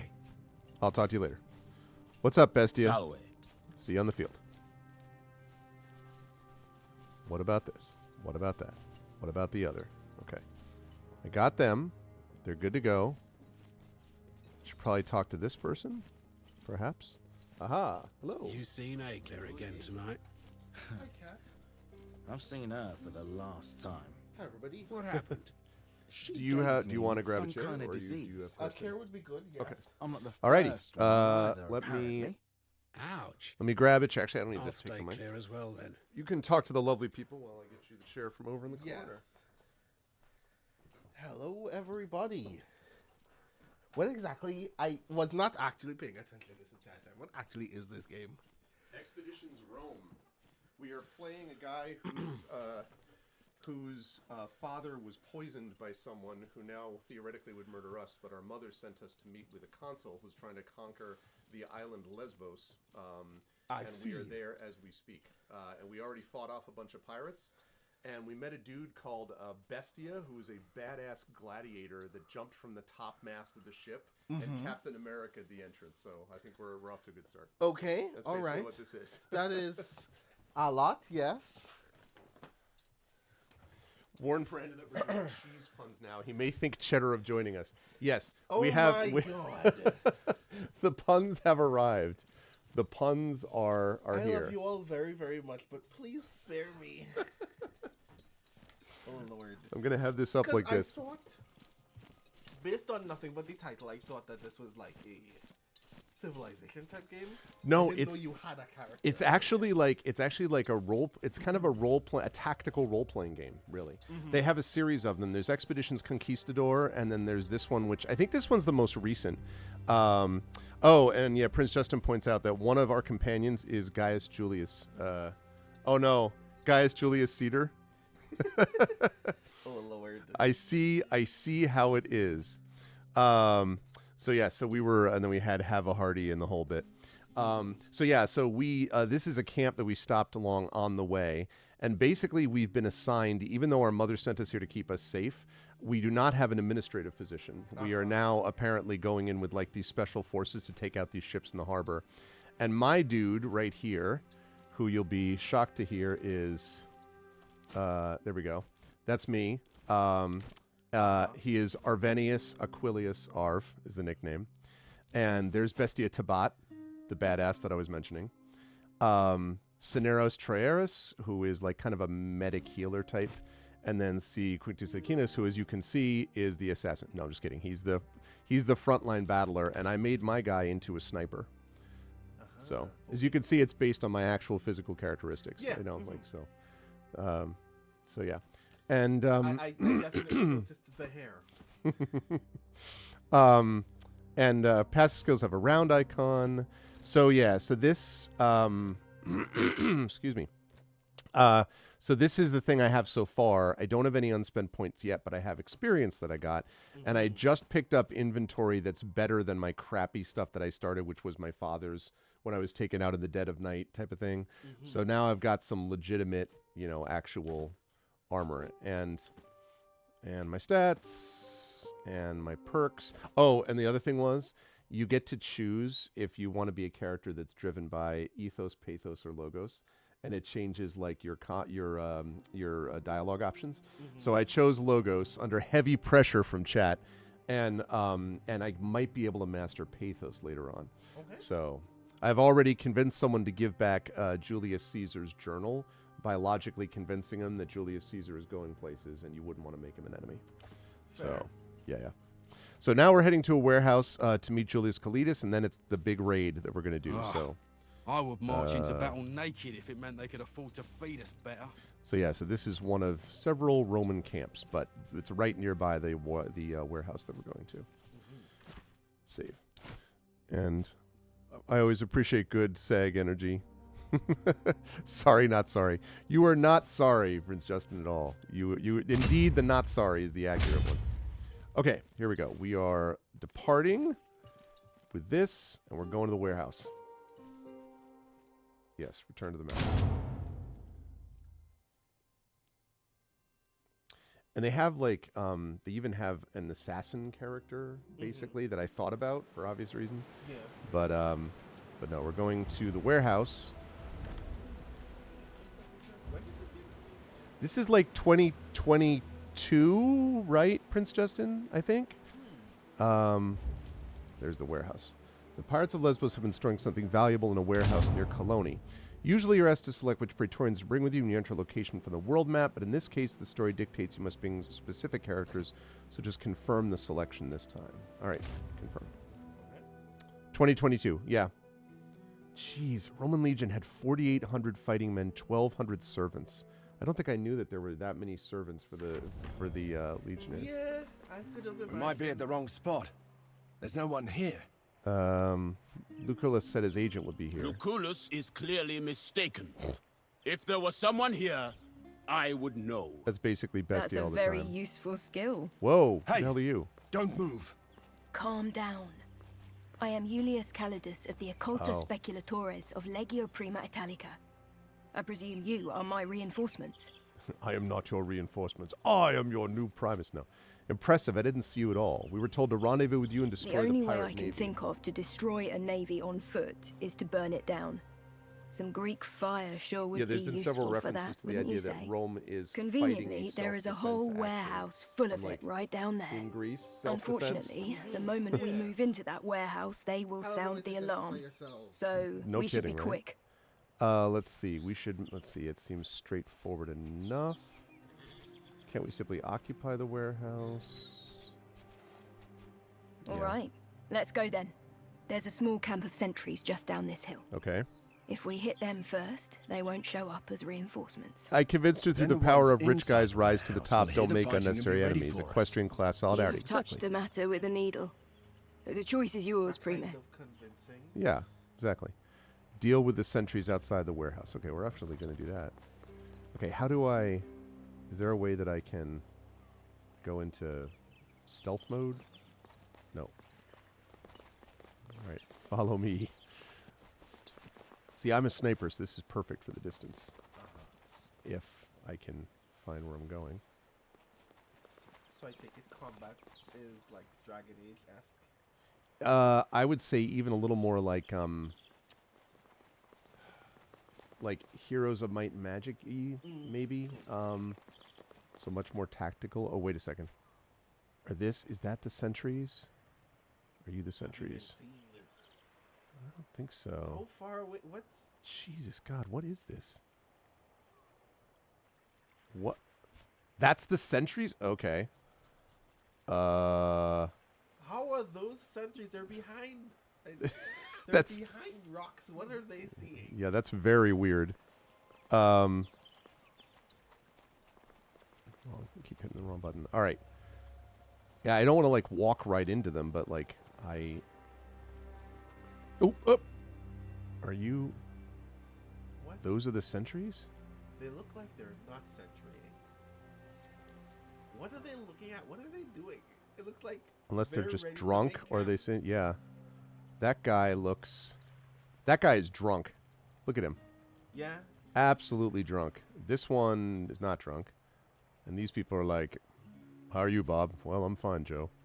All right. Let us have this rehearsed conversation around this campfire. No, I was hoping... Well... Okay, so if I go to quests, deal with the sentries. I wonder if I can shoot from a distance.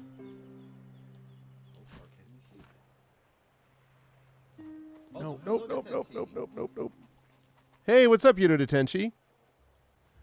How do I freaking shoot? Okay, Prince Justin, you're the expert. How do I shoot these guys out of combat? Can I even do so? Like, can I rain? I would love, like, if that were, for example, explosive barrels of something, that would be really helpful. Is that what that is? Prince Justin has played through much of this game, if not all of it. Of course, Prince Justin. Yeah, what a surprise. This is Prince Justin's actual real past. This is true. It's actually, yeah, it's like I'm playing just, okay, there we go. See, I would have stealthed it. All right. So this is the preparation section. So you can put people up front. And let's see, obviously put him. Yeah, get ready for a lot of that wind. That was wind? Yep, that's the power of wind. Cool. All right, I'm going to put him back here. Don't worry, we've been here 200 years. This house isn't going anywhere. Okay. Oh, also an archer. Yeah, I'll put you back there. And put you over there. And break. All right, now you can do any of these characters in any order. So we're going to start with me. And I've successfully gotten myself out of line of sight. All right, can I hit you now? So let's see. Aimed shot, barbed arrow, or weapon skill. That's bleeding. Let's do crippling shot to slow you down. I'm in cover, huh? All right, what if I go here? Are you still in cover? Nope. Crippling shot. There we go. Kaboom! Can I move back? Okay, that's as far as I can move. Right. Okay, that's a good start. Let's have you do the same thing. Ranged attacks require a clear line of sight to your target unobstructed by enemies or allies. If an enemy is adjacent to cover, you cannot target them. Yes, thanks, archery. I think I just figured that out. Ranged attacks cannot miss, but shooting beyond your accuracy stat will decrease your damage. You can tell this is happening if the end of your trajectory turns yellow or red. Beyond twice your accuracy, you cannot shoot at all, okay? And deflection from shields. Shield protects a character completely from ranged attacks as long as that character still has any remaining shield strength, which is called deflecting. When deflecting, a character won't even lose shield strength. That's interesting. All right, well, this one does not have a shield at the moment, so... I'm curious about mechanics like that when it comes to combat. Like, is that how arrows work in real life? You know, yeah. Ooh. I get that you have to do math for the game, but like, pretty sure an arrow just does the same damage regardless. You know, it's true. Jason to cover. Okay, low cover. Right, so are you saying you're in low cover? Is that what you're saying? I love this fire art. Yeah. All right, fine. Now, how about this? Now... This soldier's on fire! All right, let's see. Now, I kind of want them to come to us. These guys are going to be up here. Yeah, I think I'm just going to move up here, and I'm just going to, like, prepare to put you into brace. Yeah, you're gonna protect yourself. All right, you, Bestia. All right, good. Bestia, you are gonna come here. Actually, wait.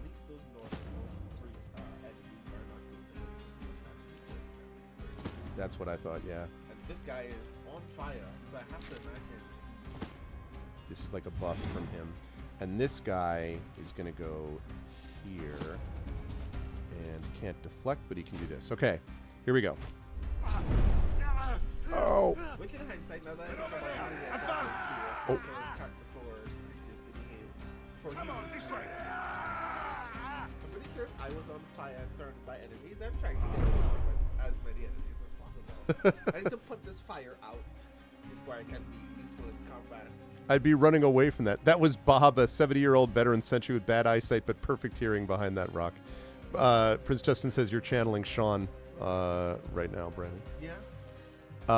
Let's see. Okay, so what we're going to do with this is that guy's going to be dead next turn, so I'm not going to worry about him. So instead, I'm going to cripple this guy. What do you mean I cannot see the target? He's right there. I see him. I mean, a large bonfire is in front of him. You know, look. Spoken like a game designer. Whose side are you on anyway? Hey, Ganesh is actually here. Yep. Oh, yeah, that's Ganesh. Oh, these two have decided that they are going to battle each other. They're real warriors. You can tell, like, they actually are just vicious and not actually absolute best friends. Oh, Sherbert has succeeded. Ganesh was up there before, and now... Sherbert has held their post. Held the ground. And Ganesh is now doing the classic. I'm just going to walk over here like that didn't matter. Yeah. Okay, right. I'm going to have you... Now can I see you? If I shoot you with a crippling shot? Yes. You are crippled. Okay, now you... Can I hit you with a fire arrow? No, cannot see the target.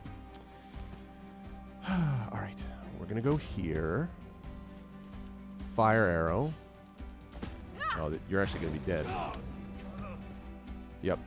And also, oh, he's crippled and also on fire. Okay, well, that's pretty good.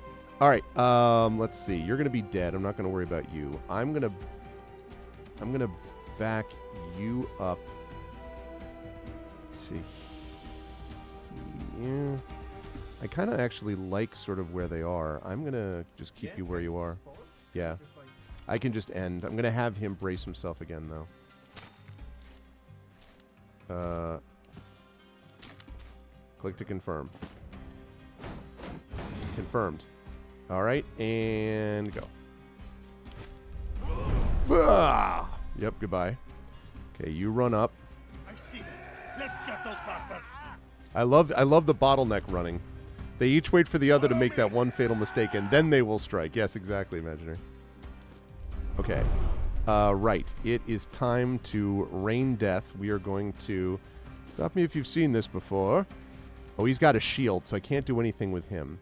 So instead, we are going to cripple you. All right. And then I'm going to spot anything here in this range. You've been spotted. All right. Now you, I'm going to... I can't fire arrow because I don't have enough action points. That's fine. I will instead aim shot. An aim shot, I think, still deflected by shields. That's too bad. Oh, but I can hit you. Okay, well, you're crippled, so... If you kill... Now, I don't know whether this works this way, but I think if you kill, it gets back an action point. So we're going to see if I'm right about that. Okay, which means... Yep, so they have another action point, which means I can try to cripple this one. Crippled. All right. So far, so good. I'm going to, again, logistics, everybody.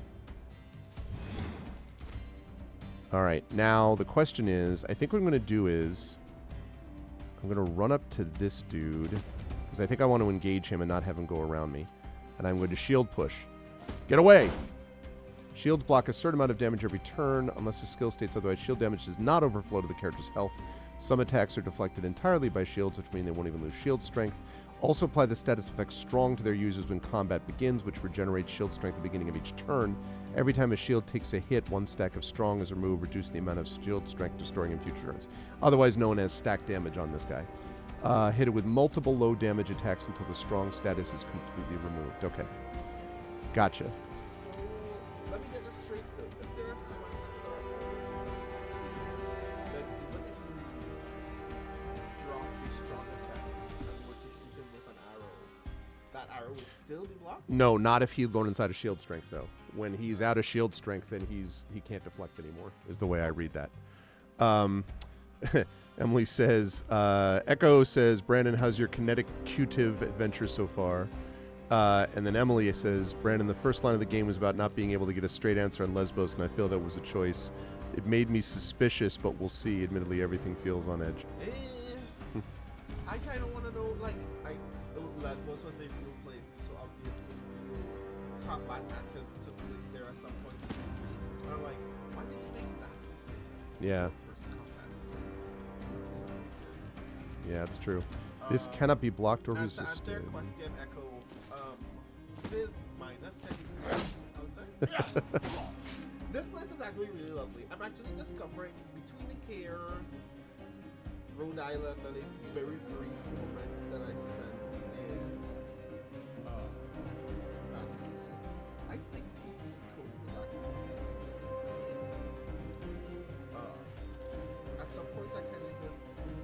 like right now, I haven't seen a lot of Connecticut, but right now it's between Connecticut and Rhode Island. At some point, I just want to like spend 2 weeks just doing nothing here. And just like, see more of it. Yeah, sorry. You know what? Here, wait. I'll allow you to hear it. That's right. You can't hear me because it can't hear you.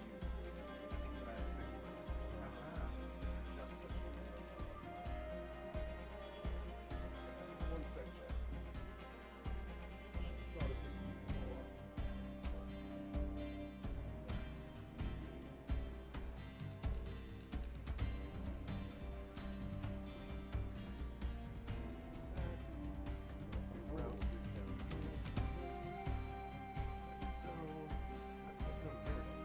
Now they should be able to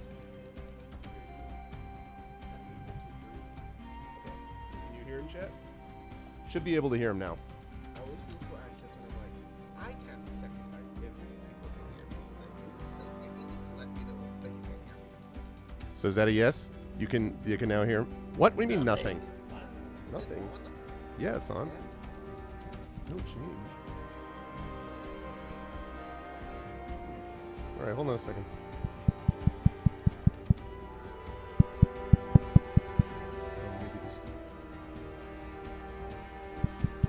I hear that.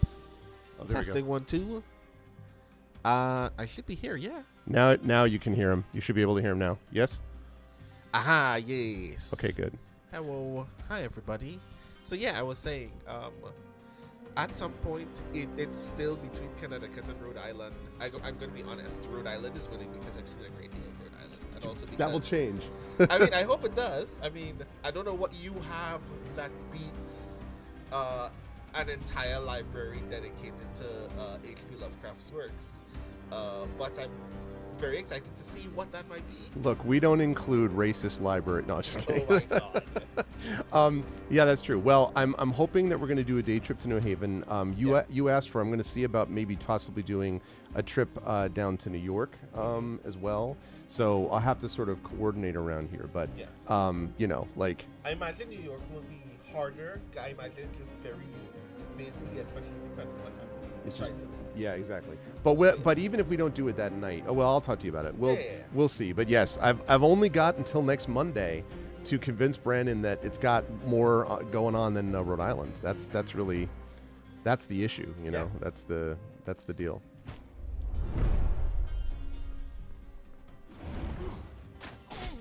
Ow! How dare you hit me with an archer? Oh, geez, this guy gets hit way too often. Come on, Bestia. So just to be absolutely sure, this game does have permadeath, no? I took off the permadeath because I don't want to lose the characters. Okay, but yeah, otherwise I would have. Okay, who can I? When are you going to get Brandon some spicy food? Now, I am very open to this, obviously. Greg knows this already. But I'm going to be perfectly honest with you, Pris Johnson. I highly doubt.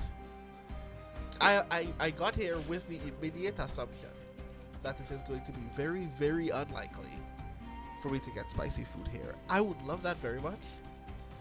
If only because, as you notice, I think some spice would clear my sinuses very deeply. But yeah, I came here under the unless you know a good Indian place that we could get food from. We might. I actually have a little bit of leftover Indian also from up in Boston. But yes, I do. Oh. And I love Indian actually. We have that. We have leftover. Not leftover, but we have close by Korean. Okay. Also good. And Thai. Yeah. And so I haven't had a lot of Thai food. I should fix that at some point. They'll give you some bland, creamy clam chowder. Listen. All right. Look. See. This is why I opened by saying, are there any good Indian places here? Because my experience is, when you go to a good Indian place and you let them know, and they already get the vibe that you are a person of color who is not from this place. When you tell that waiter or that chef, hey, can you just give me something that will kill me? They know what you mean, and they will actually do that for you. they will give you the spiciest thing on their menu. Which again, this also happened in Rhode Island. The day before I came back home, I went out for lunch with someone on the Necronomicon committee. We went out for Indian food. I just told the waiter straight up, I am not from here. Please light me on fire. And he's like, okay, cool.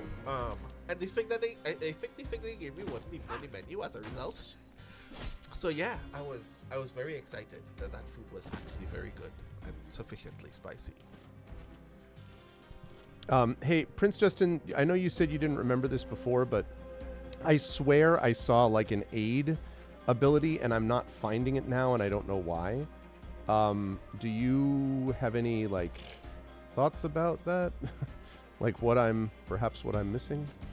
Is that a thing that becomes available when you're close to somebody? I don't know. Yeah, maybe that could be. I'm worried about getting them up that close is the problem. Exactly. Let's see. Consistently being sworn that close. Yeah. Which I guess is why you were dressing back in the first place. Exactly. All right, so I have to figure out, and these are all like deflect skills. Okay, so I need to figure out how to get.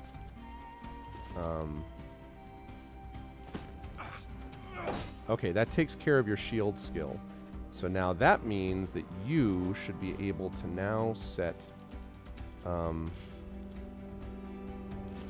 piercing damage to you. Oh, except I have to actually get you to a place where you can see them. Okay, that... Nope, this one. Nice, harried. Okay, let's see. I believe the heal skill is later in the character unlocks as well, and you need a bandage. Oh, hi, Shimon. And you need the bandage. Oh, because I thought I got something for him that had that, but apparently I'm wrong. Because Bestia just keeps coming down. I need to get armor for that guy is the problem. All right. In the meantime, though, I should have reach. Aid only stops moving when they reach 0 HP. Yeah, critical damage from your boy Cineros. Let's go. Aid only stops bleeding when they reach 0 HP. Oh. Isn't he at 0 HP? I don't know. Like, because he looks like... Okay. Status effects. Unable to act or move will bleed out. Use bandages or the aid skill to stop the bleeding. So I guess if you didn't have permadeath, aid is how you ensure that somebody doesn't die. I guess. So he's not dead because he's incapacitated or something at the moment. Yeah. Okay. Well, I'm gonna find out, I guess. He's still bleeding. Equivalent of death saves. Running away, eh? Okay. Well, we took out the big bad. Now what we have to do is... So, I can't hear the game, but when you did that, I'm presuming you were actually repeating an actual NPC. And it immediately triggered a question that I've always meant to ask you on the academic level. Yeah. How do you feel about the fact that most ancient civilizations are always voiced as if they're a high-class Brits? Did I or did I not, before Brandon get here, say that it's a rule that all ancient Roman games must require everybody to have British accents? Like, that's actually... I have no idea why. It is 100% the case, so... Oh, you would have a timer on him, but I turned permadeath off. This is exactly what I was saying. I totally agree. You know... Because I'm not sure if you've seen it yet. I haven't seen it. I've only seen clips yet of the Gladiator sequel. No, I have not seen it. Only clips. But I saw the original clips. Mm-hmm. And apparently there is a very strong argument among some fans that the movie is very good. It seems more or less equivalent to a sequel of a Gladiator movie. But the thing that is most confusing to them is, even though Denzel Washington is a very talented character, something about him, something about the way he sounds seems off-putting in this setting. I'm like... Because he's not British? Is that the point? You're telling me the one guy in the whole movie who is actually theater trained is the least likely sounding character in this entire movie? Good times, good times. That's very funny. So yeah. character just failed a morale check, making them behave erratically. The morale of your people is based on their approval of you, while enemies get a flat bonus to their morale for each leader they have in the fight. Whenever a character is killed or incapacitated, all their allies lose a little morale. Certain skills, such as Frighten, can reduce a character's morale further, while other skills can increase it. Morale is reset at the beginning of every encounter. Every time a character's morale changes, a random number from -100 to 0 is generated. If the number exceeds the character's morale, they get a negative status effect. The lower the morale is at the time, the worse the status effect will be. So Toxotis is now panicked. Yeah, I'd be panicked too. So wait, they have a morale stat and then have to do a morale check at the exact same time? This game is actually incredibly more complex than I thought it would be. Absolutely. Okay, I dropped the music a little bit. Is that any better? Yeah, sorry. Thanks for letting me know. Is that better? This is actually kind of cool. This is not my kind of game, but mechanically, if you told me that it was doing all of this, I'd like, I want a game with these mechanics, just not this one. Yeah. It's funny. Okay, aimed shot. How about barbed arrow? I think you're already bleeding, aren't you? Yeah. So if I hit you with an aimed shot, he's harried, he's bleeding. Yeah, you're in big trouble, bro. Okay, I'm going to... Also, I love how this game is actually calculating these status effects. Toxotes is no longer harried. Toxotes is now harried. He's now spotted, too. Yeah, it's true. It removes the one and gets... Okay. Now, we're going to push forward. This guy's already dead. Although, if I come... Now, there is attacks of opportunity here. So I don't totally know. If I come here... I don't know if he's going to... You know what? Oh, I had to use up an action point to get there. Oh, shoot. Well... Oh, movement also costs an action? I think if you go above a certain number, then it does. So, like, you go... Yes, that's my bad. Too bad. Okay, 30 seems okay for volume. I will... Let's do it like that. Let's compromise a bit. Okay. Right. So... The boy's done that. They're done with that. There's this one. Okay. Can I get here? All right, and then I'm going to reach this one. Goodbye.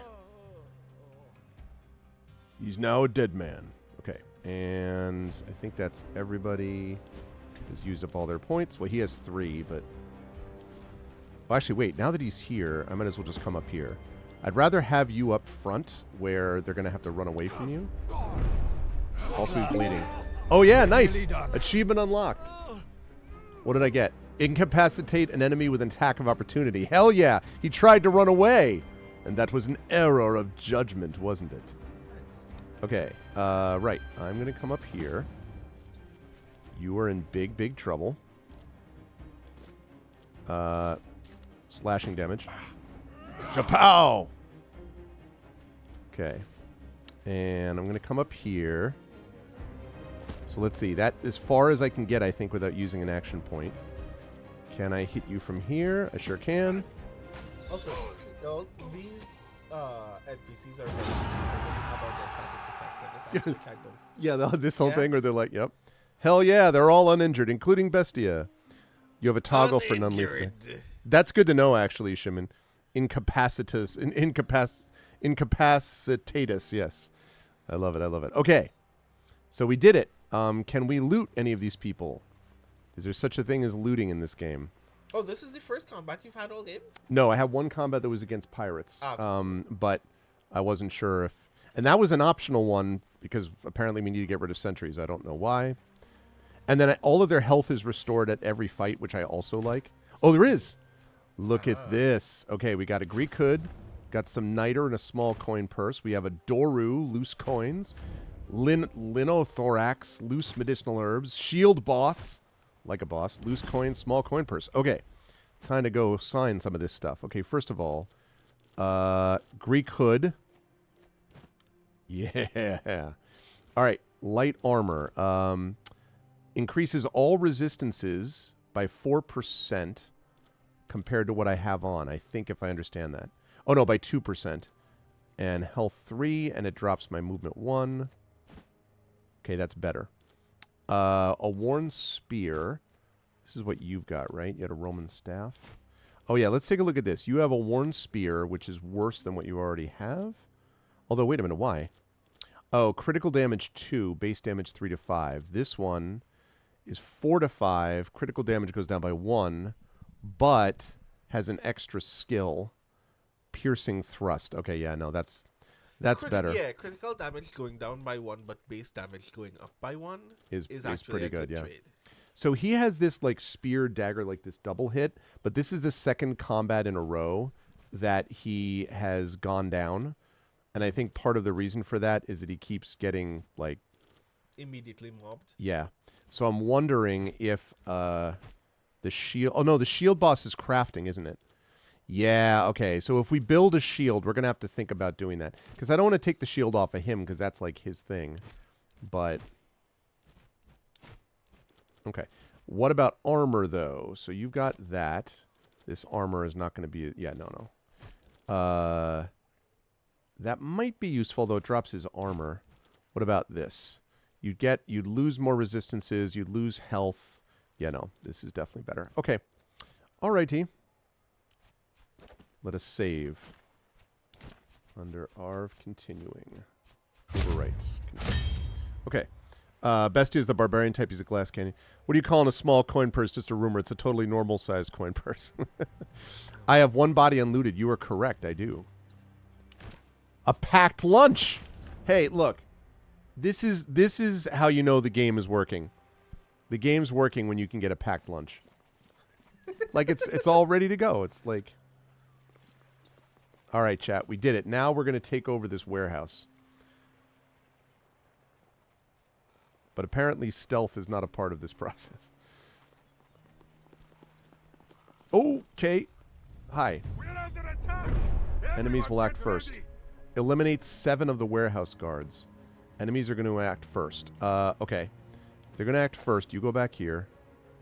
You go back here. You come up here.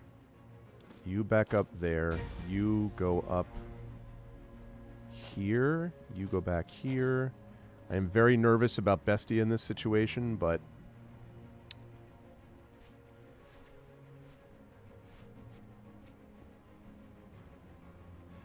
Is that a lion skin hat? Maybe some cheese to go with that. All right, let's see. I'm a little nervous about this. I'm going to move him over here. Man, all right, we'll see. We got 3 up here, 3 down here. All right. Let's go. Oh, the archer. Yep. That's what I wanted from that. Oh, wow. Okay. This guy is Mr. Clutch. He's like, I'm going to... We'll face them together. Oh, boy.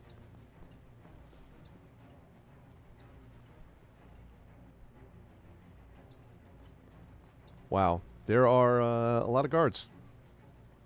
Not a lot of shield bearers, though. These look like they're sort of your basics. Head over there. Advance. Wait, this is another Toxodes?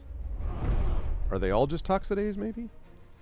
Okay, let's see. First of all, you... I was going to say it's like how in Final Fantasy Tactics Advance, when you have so much combat that you run out of all of the basic names for NPCs and just start reusing them.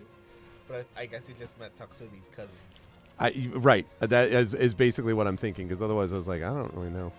Okay. Go here. Can I shoot you from here with a bobbed arrow? You're still in cover?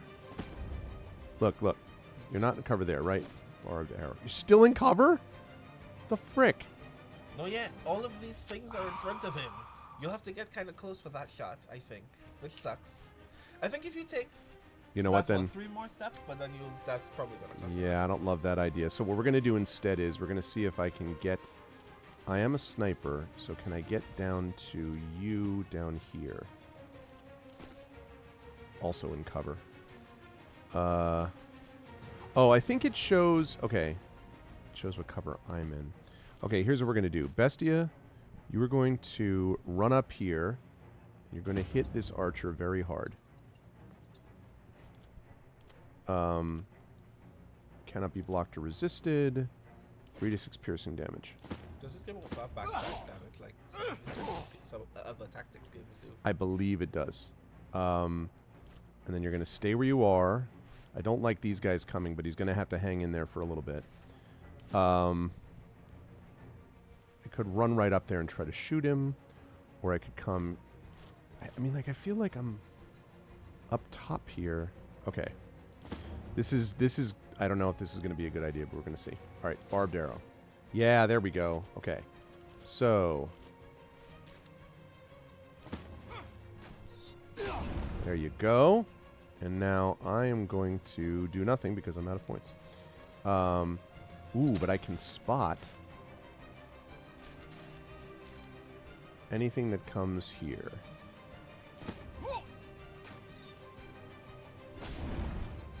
Okay. Right. Now, this guy could shield push you, but there's no reason to do that. Zap. What do the 5 fingers say to the face? Okay.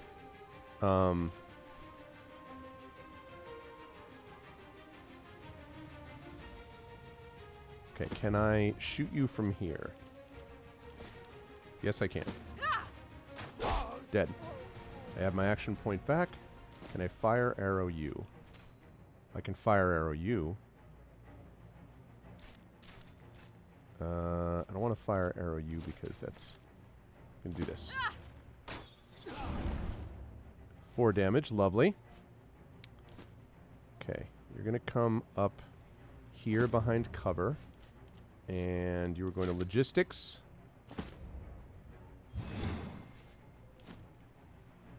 Okay.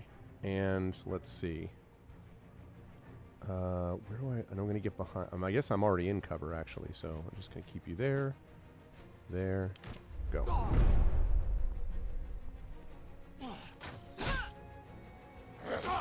Yep. Attack of opportunity. Oh, here come the rest. Brian's looking to engage in a few short and lovely videos. Yeah, I saw a few of those also on Twitter here too. So, and reposted those as well. We have got a lot of people coming in from different spots. All right, there are many of these. Oh, you are in a very interesting spot. If anyone's ever seen The Rock. Is that a dog? This? No, No, it's that's a crouching person. Crouching person. Okay, cool. I was very confused because now it's like, what is that shape? Let's see. Can I hit you from a distance? Because that would be great. Oh, I can. Lovely. All right. Here's what we're gonna do. We're gonna cripple you. Oh my gosh! Critical hit. 1 shot, 1 kill. Let's go. All right. I can hit you also. Oh, because he's got a shield, so I can't do that. Can I hit you from here? I can. Kaboom. It looks like you're bleeding. I'm going to come over here so I can get some cover from you. Great. All right. Let's see. I would love it, Julius, if you could actually take out this guy down here. Almost dead, but not quite. Little unfortunate, but is bleeding, so I will accept it. I need you to get over here to get behind cover. I need you to do the same thing. Yeah, this is using points, but it's okay. I want the shield guy. Okay, and then I have... that's her. Don't I have somebody over there? Oh, yeah. Let's everybody come over this way. Great. All right, and... go. He's dead. All right, here's our shield guy. I like this a lot so far, Echo. I have been impressed so far. No, you have been very far from an albatross on gameplay questions, Prince Justin. Definitely not. Oh, look, you were in... okay, so all of those of you who have seen the classic action movie The Rock which has a very disturbing scene in it, but otherwise is a really great action movie. You may remember there is a moment where there are a bunch of people trying to fight a bunch of people that are in an elevated position. And some of the rest of you will remember Anakin and I have the high ground. So, yeah. That's kind of where we're at here, people. We have got... yeah. You are in a difficult spot. It is a shame. It is such a shame. Okay, let's see. Can I hit you with anything? And shot.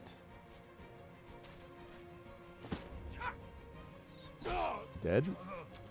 And now barbed arrow. Down here. Oh, you're in cover. Okay, but you're not, and you're not. Can't hit you. Alright, I'm gonna, because I don't want to move him, really. Only one remains. This was easy. Crippling shot. Yep, because every time I kill him, I get another spot back. 3 to 6 shield damage. I'm going to do this because... You're wasting your arrows! No, I'm not. Oh, wait, oh. I guess that's true, because it doesn't do shield damage on an arrow. Okay, my bad. Yeah, that's what I was curious about. Yeah, well. all right. Now we know. All right, but the good news is I've got this guy who is going to do the old 1-2. Ooh, there's a... See, so when you get focus points, you have, like, this active skill of Shiv. So that doesn't cost an action point, which means if I run up here and I Shiv him, he'll deflect, but 2 of them only, and then the 1-2. Now we're hitting damage, and now your boy comes here. Oh, boy, if I can... Oh, actually, wait. Can you move? No, because he's going to get an attack of opportunity. I may have screwed that up. Because I can't hit you, can I? Oh, I can. Okay, good. Yep. Okay. And can I hit you from here? Because it's a reach. Because he's got reach. Right, yeah. So that's what I'm thinking about, like. And also it shreds armor. Yep. Oh, he's not quite dead. And I can't move out of the way because attack of opportunity. All right. It's okay. I think nobody else has action points that I can use except this guy. Spotting. We've all been spotted. Okay. He's got his shield back. And I only have to defeat one more of these warehouse guards. Will this be the combat chat in which Bestia does not fall? Oh, really? I have a Twitch integration right now that I'm using with these drops. So, okay, let's see. Where's my boy? Here. Can't do the Shiv thing, but I can still do the 1-2. Oh, only 1 damage? Oh, I got to focus, though. Oh, he's still not dead. All right.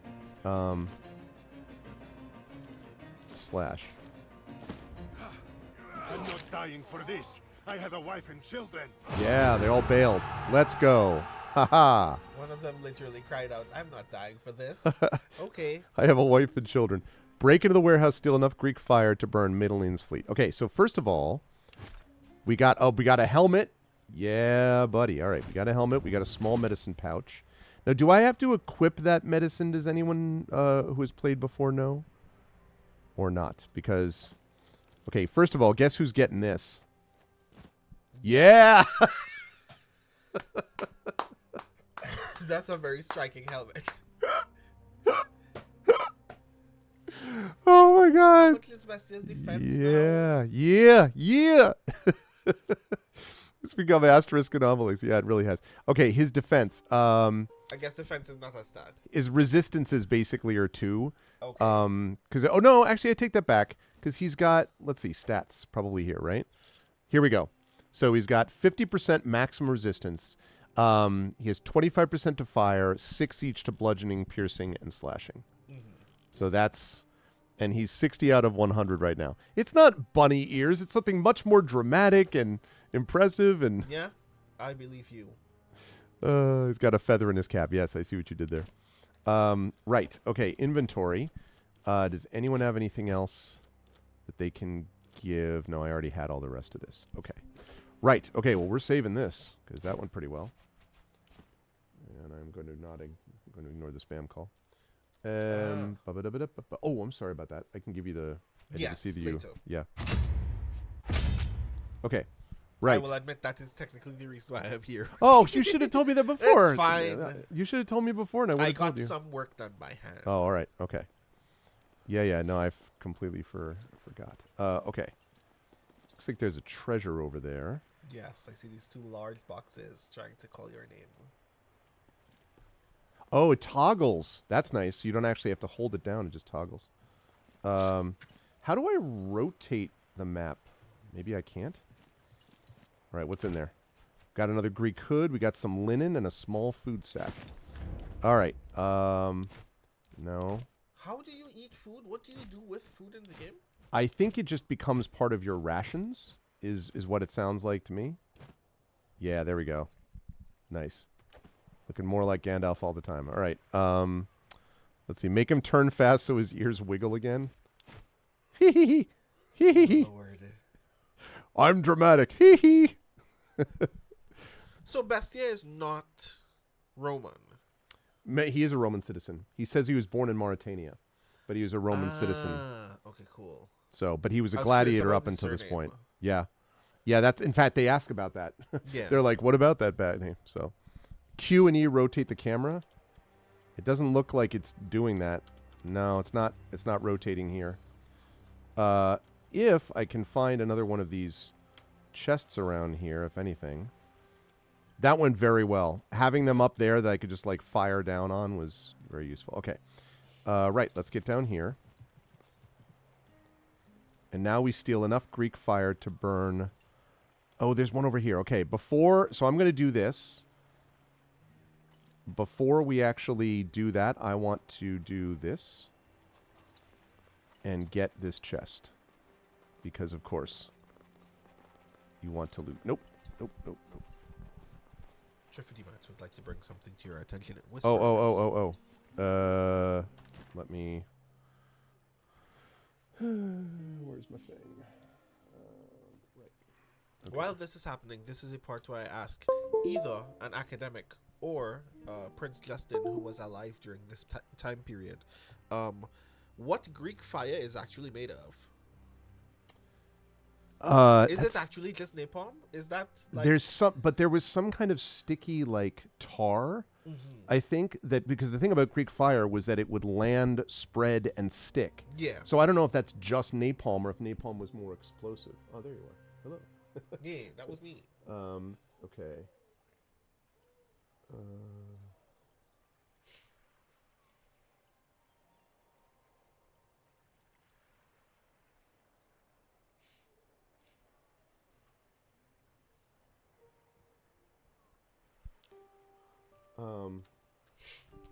Okay, sorry, chat.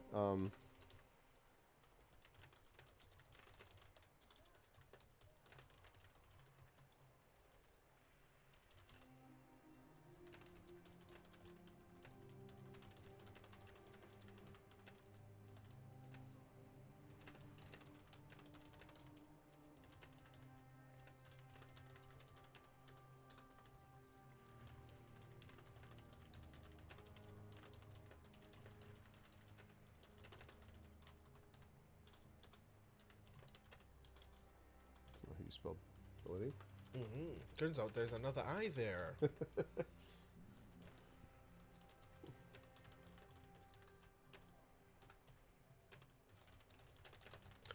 Ooh, that's none of my business, but I am actually very excited about that. That sounds rad.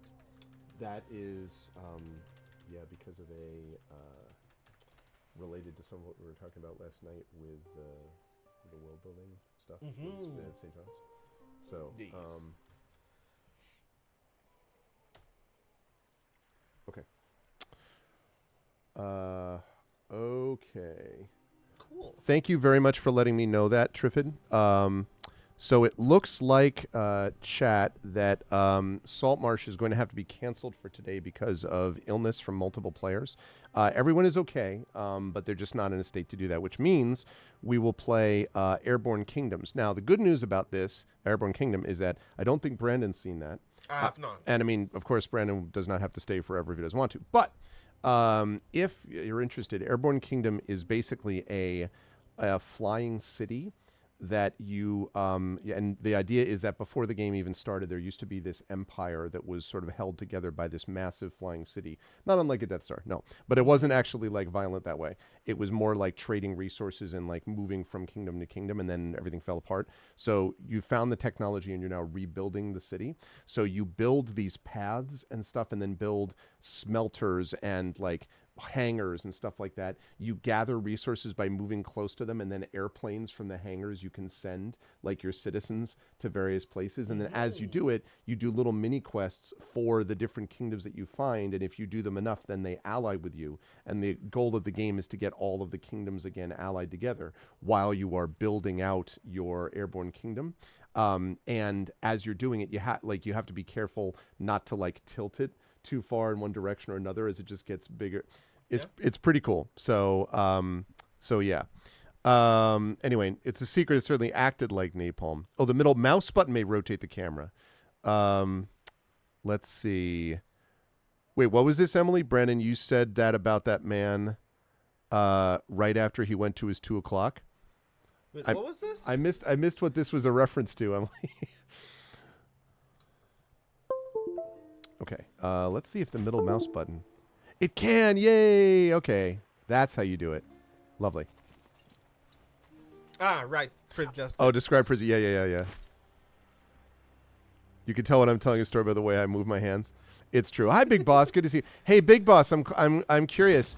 There's a reference in this game, Expeditions Rome, to the time that Rome was trying to engage in self-defense against the Greeks, and we wondered if you had any thoughts about the Romans engaged in self-defense with the Greeks. Just curious how you were feeling about that. Toxo, regular bow. Ooh, it's better than this. Look at that. 4 to 7 as opposed to 3 to 6, and the crit damage goes up. Yeah. Hell yes. Yeah, look at that. Oh yeah. That was about Brandon asking Chatter Prince Justin about Greek fire. Mm-hmm. Rome waging self-defense in Greece. Yes. Well, look, I mean, they're just trying to, go off, take out people, and then this happens to them, Can I use the worn spear? I can't. I was really hoping I could do a spear in each hand, but that might be a little silly, I suppose. The ancient world was a horrible and wonderful place. Yes, I would say that's fair enough. Okay, we're not going to give him spear. I mean, you say that as if there aren't empires of a sort in the present day that will also say, well, we're in this country, we're in this other territory because we deserve to be in this other territory. So obviously, if anyone harms us, they're evil and we should punish them. Oh, yeah. 100% the case. Kind of like modern times. Yeah. Oh, yeah. Suffice it to say that I'm pretty sure Israel thinks that they're acting in self-defense when they raise innocent people's homes. Yeah. It is true facts. Okay, here's Greek fire. Greek fire crate. Thick hay is packed tightly around the fragile-looking clay pots inside this crate to protect the dangerous alchemical mixture they contain. Be careful with those jars. Okay, the liquid inside is highly volatile. Just put it on. It'll make quick work of those ships. Oh, walk along. It'll make quick work of the ships. There's something off about you. What's the next step in your plan? This was the easy part.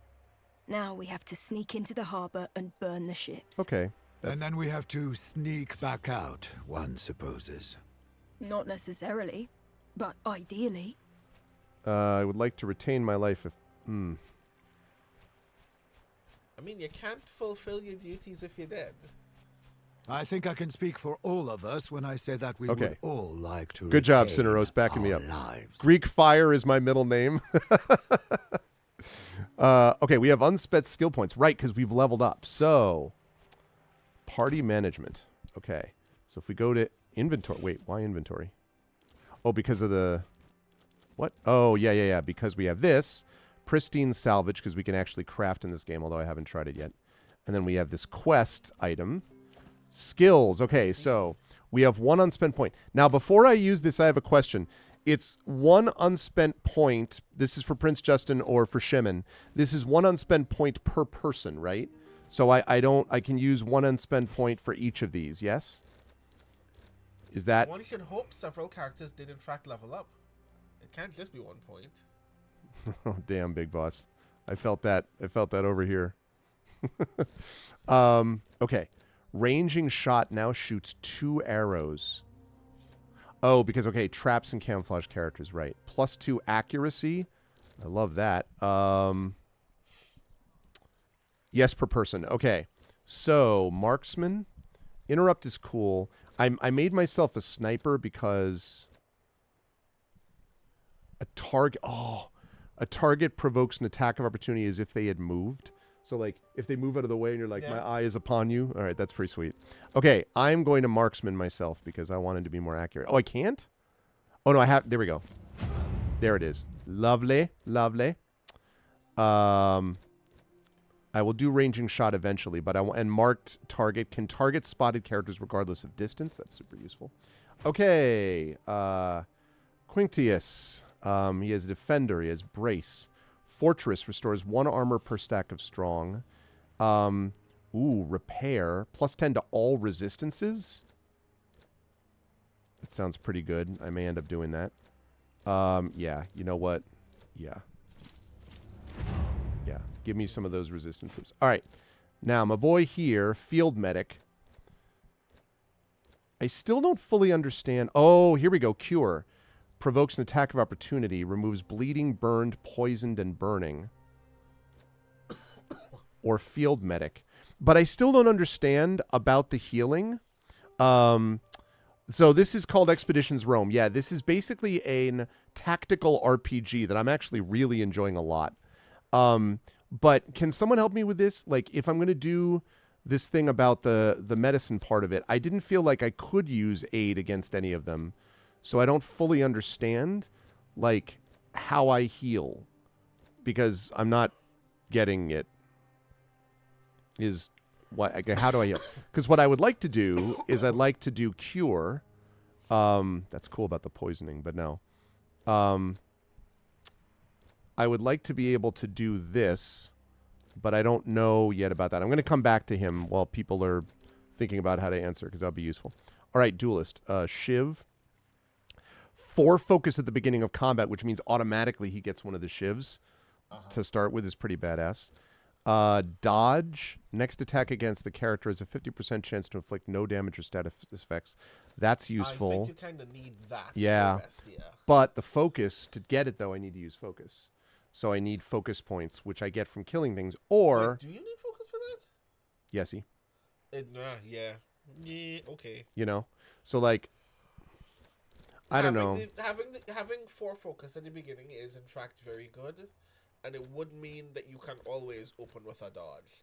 But I do think that it is also useful to just keep working up to the 4 focus so you can get a dodge mid-combat instead of not being able to invest in any dodges at all. What I like about... That's a good call. What I like about this, though, is that focus also lets me do an attack for free early on. So... I think I'm inclined. It's the 3rd in the series. Yeah, I played Conquistador and I liked it. I don't remember. I didn't finish it, but I played a lot of it. Didn't play Vikings. I'm gonna do this Born Ready, and then this one for her. Interrupting can attack 2 targets before it ends. 100% point blank. 100% critical chance for ranged attacks against adjacent characters. That's very useful. Rebuke, push the damage 1 hex later. Characters, though. Well, the idea is if someone comes up to her, then I'm like, get the bleep, away type of thing. Fair. Okay, cool. You know what I mean? But like, the interrupt is cool, but I haven't had a chance to interrupt because she's too useful. I love Overwatch. That's what that is. But it's deflected by shields. I think Vigilant 2 targets, Overwatch twice. Jeez. I think this makes the most sense, though. This is interesting about bludgeoning damage, but if I'm shooting from a distance, I don't want to do that. I'm going to use this, I think. This is sort of in case of emergency break glass. Yeah. Everything in this game is accurate. There are no Greek stereotypes or concerns. So far, we haven't talked about the Greeks at all, actually. Okay, so the question is, so field medic, so Shimon, what do we think about this? I know Prince Justin's at a meeting. What do we think about this vis-a-vis the health? Because what I'm inclined to do is to do cure. I'm inclined to do. Oh yeah, I thought it was obvious that Julius was. No, the characters don't know that. That's interesting. So I'm inclined to do cure, especially because I love the idea that eventually then I can get good as new. So every time I cure, they also get 25% health. And revive obviously is really important, but I need 3 skill points to do that. So I think I'm going to do cure. Okay. Fair. So we have everybody. Right. Close. Great. Awesome. Okay. What is that? Why is there a stool? Oh. Okay. Just sitting down. What's up? Okay. I'm glad that we had that. That was a important moment. Let's overwrite. They are in Greece. But I mean, there have not been any encounters. What I mean is there have not been any encounters. I guess if you mean the Romans have said lots of things that are ridiculous about the Greeks, sure. Absolutely agreed on that score. Ooh, another chest. Before we leave this area, clearly need that. We got a scissor, salvage, linen, and a small food sack. That scissor looks like a bestia thing. Oh, I can't use it. I don't use scissors. You can't either. I bet it's just gladiators that can use it. How big is that? Okay, what It's like because I saw it on a gladiator, but it looks like. Yeah, it's like one of those like whole grip kind of wide daggers, no? Yes. Yeah. It actually looked like it replaced it. I had trouble with Cineros because Uchinari had access to heavy armor, or he doesn't work very well. Yeah, I'm using him as a support heal guy. The Greeks, he's a multifaceted hero. Well, you know what's interesting about that? I want to see who said that. Who said that? Big Boss. Romans consider the main character in the Odyssey to be worth a slight contempt for all the troubles he goes through. The Greeks, he's a multifaceted hero. Funny thing about that, in the revenge tragedy Agamemnon by Seneca, there are 2 chori instead of just one Greek chorus or one chorus, which is typically designed to amplify what's being said and to reflect what the audience would think about what's happening on stage. You got 2 of them. One of them is a typical so-called Greek chorus, which is singing the praises of Agamemnon as he returns from the war and blah, blah, blah. The other one is a chorus of Trojan women.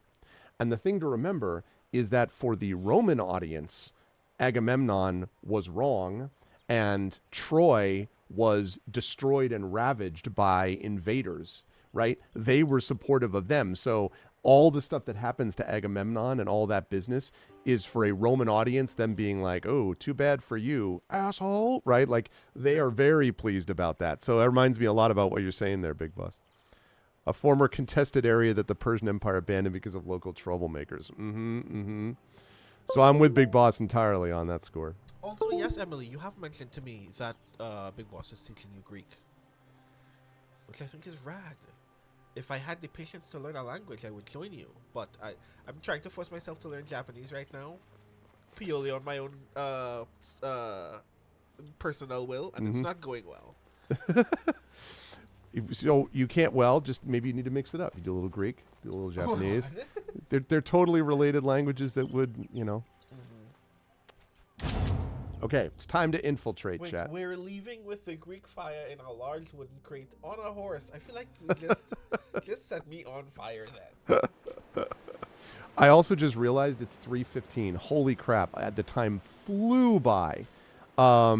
Which means I think I'll get into the fight, but I'm only going to just start it. Let's see, establishing a quarry.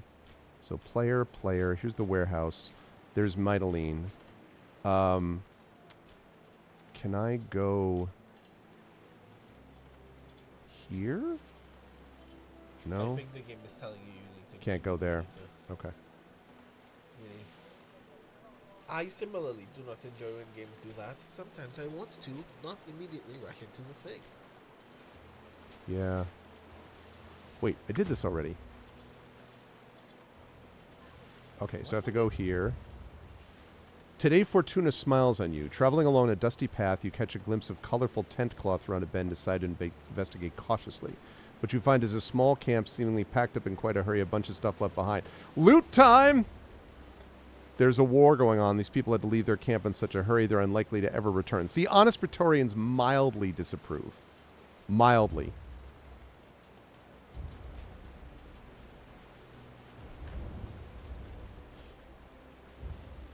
Yeah, we gained 50 XP. Okay. What is this? Just want to see what that is. Lots of things aren't unlocked yet anyway. Okay. Oh, yeah. Look at that. We got ourselves weapons. We got an assassin dagger. Okay, Bestia, you've been using a dagger, haven't you? Do you want that or do you want this?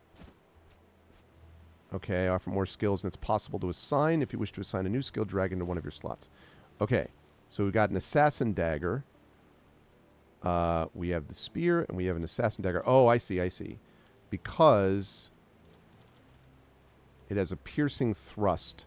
Damage dealt to shield strength overflows to the target's health. Yes, I would rather that we do that. Yeah. Except how do I do that? Oh, open skill selection.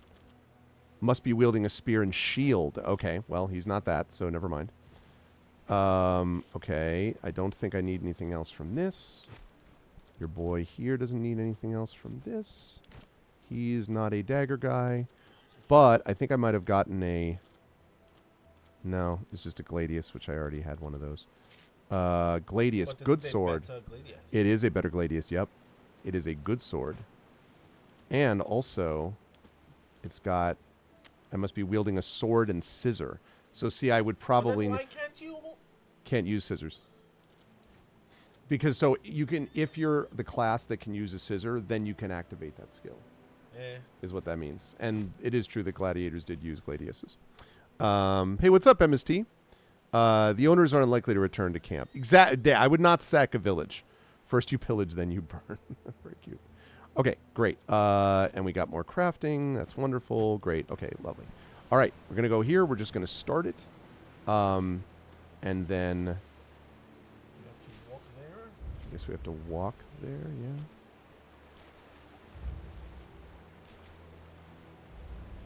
What's happening? I assume I have to go this way. Okay. Must be specific characters. No problem. So what's about some of the characters you get to own in this, to control in this I don't game know. with? I don't know. Like the one that I met, I assume I'm not keeping her, the assassin, but it would be great if I could. We made it here unnoticed. So far, so good. Now we just need to get through that gate with the Greek fire. Which, as you can see, we're Just holding the one Greek guard. fire. Let's you and I go up there and deal with him, Prime. Like, there's so many ways that this could go wrong. Yeah. I can imagine in a lot of real world historical events, someone would just watch enemies slowly creeping into the territory and go, look, that's a crate full of things that they're trying to keep very, very still. What if that's Greek fire? Hit it with an arrow and 4 people just burst into flames. What if we put it in a Trojan horse, though? We just put it in or a Trojan bunny, a Trojan rabbit. Okay, let's see. Queso and Bestia open the gate, carry the crate and the docks and sit over the guards. Cineros watch their backs. As you command. As you command. I will keep my head on a swivel. All right. So they're going to do that. Is that an idiom that would have existed at that point in time? Probably not. Wait, how do we... Wait, do you just control yourself right now? Yeah, because they're going up and doing that thing. Okay, so As in, you save. don't even have to monitor that thing taking place. That You which just would need be to pretty get sweet inside. if that's the case. Cool. Yeah. Grand. Let's see. Arv invading. Arv. Infiltrating, I mean. Okay. Confirm. Okay. I just want to see most of the Greek islands have a... Yeah, I mean, I can confirm that myself, having been to, at the very least, Crete. So how do we stealth? Wait. There's got to be a way to stealth. There's no way that we can't stealth. Combat.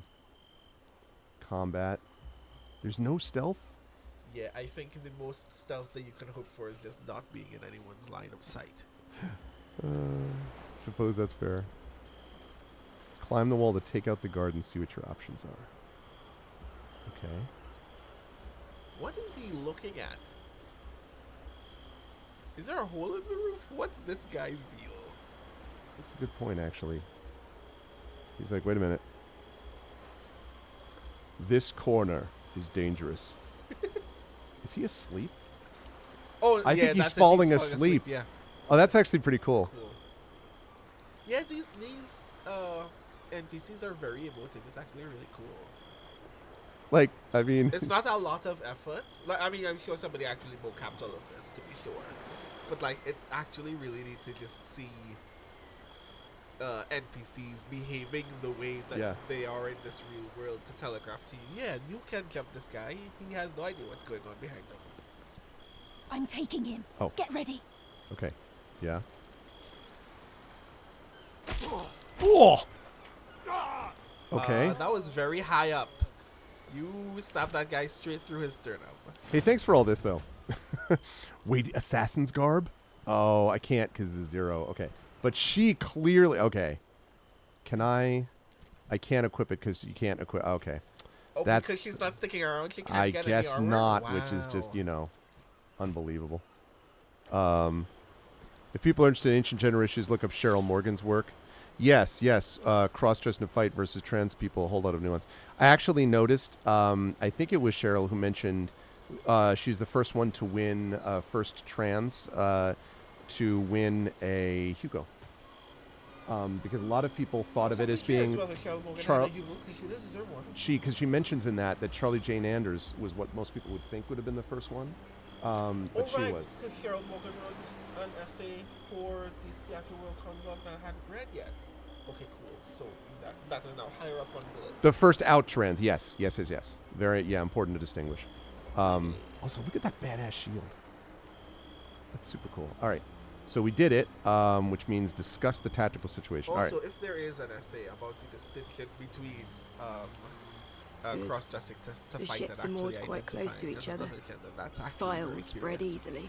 Because I feel like that's the big sticking point a lot of people have about points in history where someone has been ambiguous about their gender. He didn't even have time to realise what happened. Yeah, sometimes people are performing their gender for all kinds of different reasons. Much better than what any of us can hope for if still we're caught performing gender in Let's ways that is signal not to the others to move the Greek fire crate as close as they can to the galleys. It doesn't matter to me whether this person identifies as X or At once, Primo. They've qualified Let's one go. thing that matters to me. I guess we have a couple of different options for how to get this party started. We could lob a pot of Greek fire onto the deck of that nearest galley from the pier below. That would give us a head start on our main objective. It gives us an option of lob onto the deck nearest galley. Those 3 guards look half asleep. I'm sure we could take them out the same way I handled this guy here. That means less enemies to fight. Yeah, less enemies to fight. Although I am tempted to lob the Greek fire from a distance. Kapow! Yeah, I feel like that element of surprise would obviously be very fun, but then everybody will be like, oh, we're under attack, and they will come for where we are. So maybe getting rid of somebody. I can see the merit of both plans. So that way, let's regroup with the others and then decide.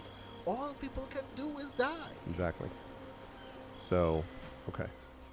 All right. Well, that chat is very cool, but in 35 minutes, I need to be streaming over on GOG.com. So I'm gonna wrap this for now. I really liked this a lot. I want to finish Cryptmaster, but I think this is going to move ahead of Dragonlance. I think what I'm going to do is I'm going to do Cryptmaster, and then I'll come back to this, and I will finish this, and then we'll go into Dragonlance after that. So thank you, Prince Justin, for the suggestion. Very, very good.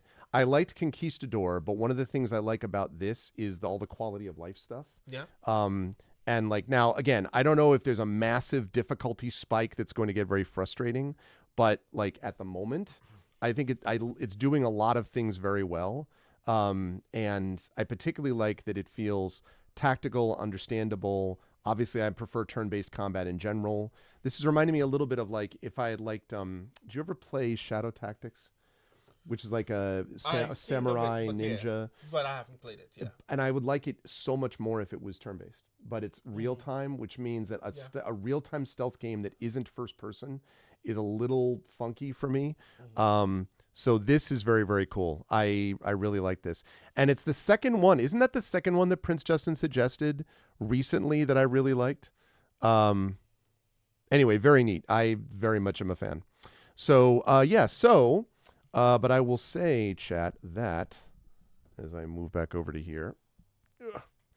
So, and then I will move Twitch chat so that we don't have... so I'm fine with being obscured by Twitch chat. Please continue literally talking over me. Exactly. You just keep talking over him, chat. Why? Why do you keep talking over him? So there we go. That's better. But yeah, so this person right here is going to be joining us on. So first of all, we may be doing some stream stuff later on before the Eberron on Saturday, but we'll be here for the big event on Thursday, storytelling event, along with good friends Marie Bilodeau and Brian Talwara. Both of whom are still in transit. Yes, they will be here tomorrow. I am going to be moderating it, and I am very, very excited for the whole thing. It's a big thing for my university. It's something I've wanted to do for a while. I'm super excited that we were able to get Brandon here also. My children, and in particular my youngest, is super excited at the moment.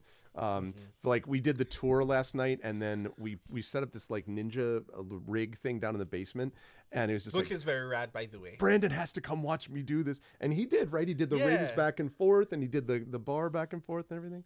So anyway, very, very cool to have Brandon here, and we're going to try to do a little bit of sightseeing to kind of fit all that in as well. So anyway, the reason that I'm mentioning all this is that if you want to see more of Brandon, if you're in the New York area, you should absolutely come to the event on Thursday at 2 p.m. if you have the time available to you. I know that's in the middle of the day for people, but if you and do, if you're not in the New York area, I'm sure if you started driving right now, you'd get here by Thursday evening. This is the time, right?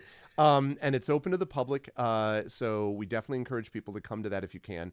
It is going to be recorded. Now, as far as live streamed, I don't know how that's going to work. Technically, we could live stream it on Twitch, but to be honest with you, it's going to be very complicated, and I do not want to be worried about dealing with that at the same time that I'm actually moderating. Like, I don't know. It's just it's too much to sort of manage, but it is going to be live streamed, I think, on Microsoft Teams. I don't know whether they'll make that available to people, but either way, it'll be recorded for sure. So we'll try to record it and then post it for that later on.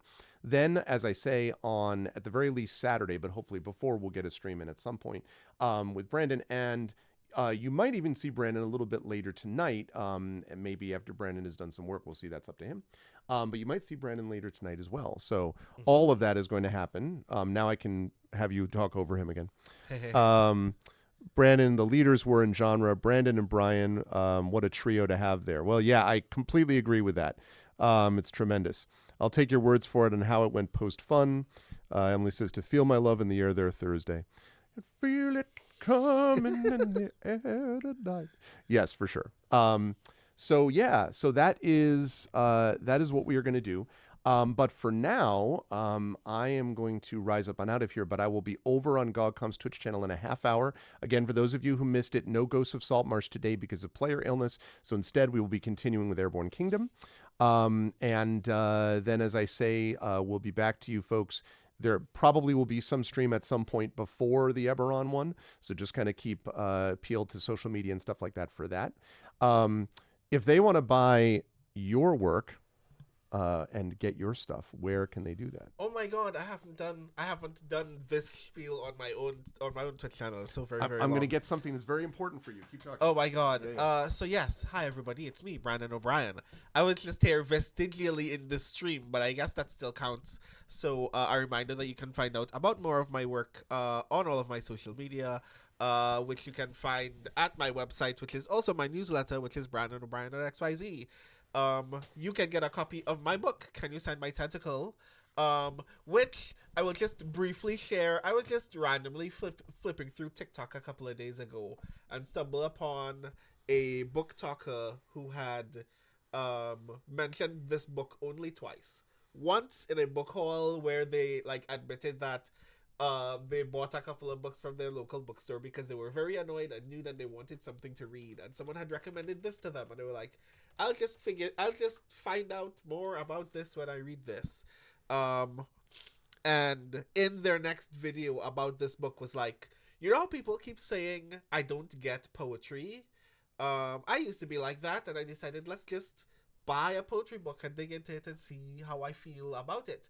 And then her next words were, no, I get poetry. It's just I need to be reading more poetry like this. And that was actually really refreshing for me to hear. So yes, if you want a book to reset your opinions about poetry, please buy this book.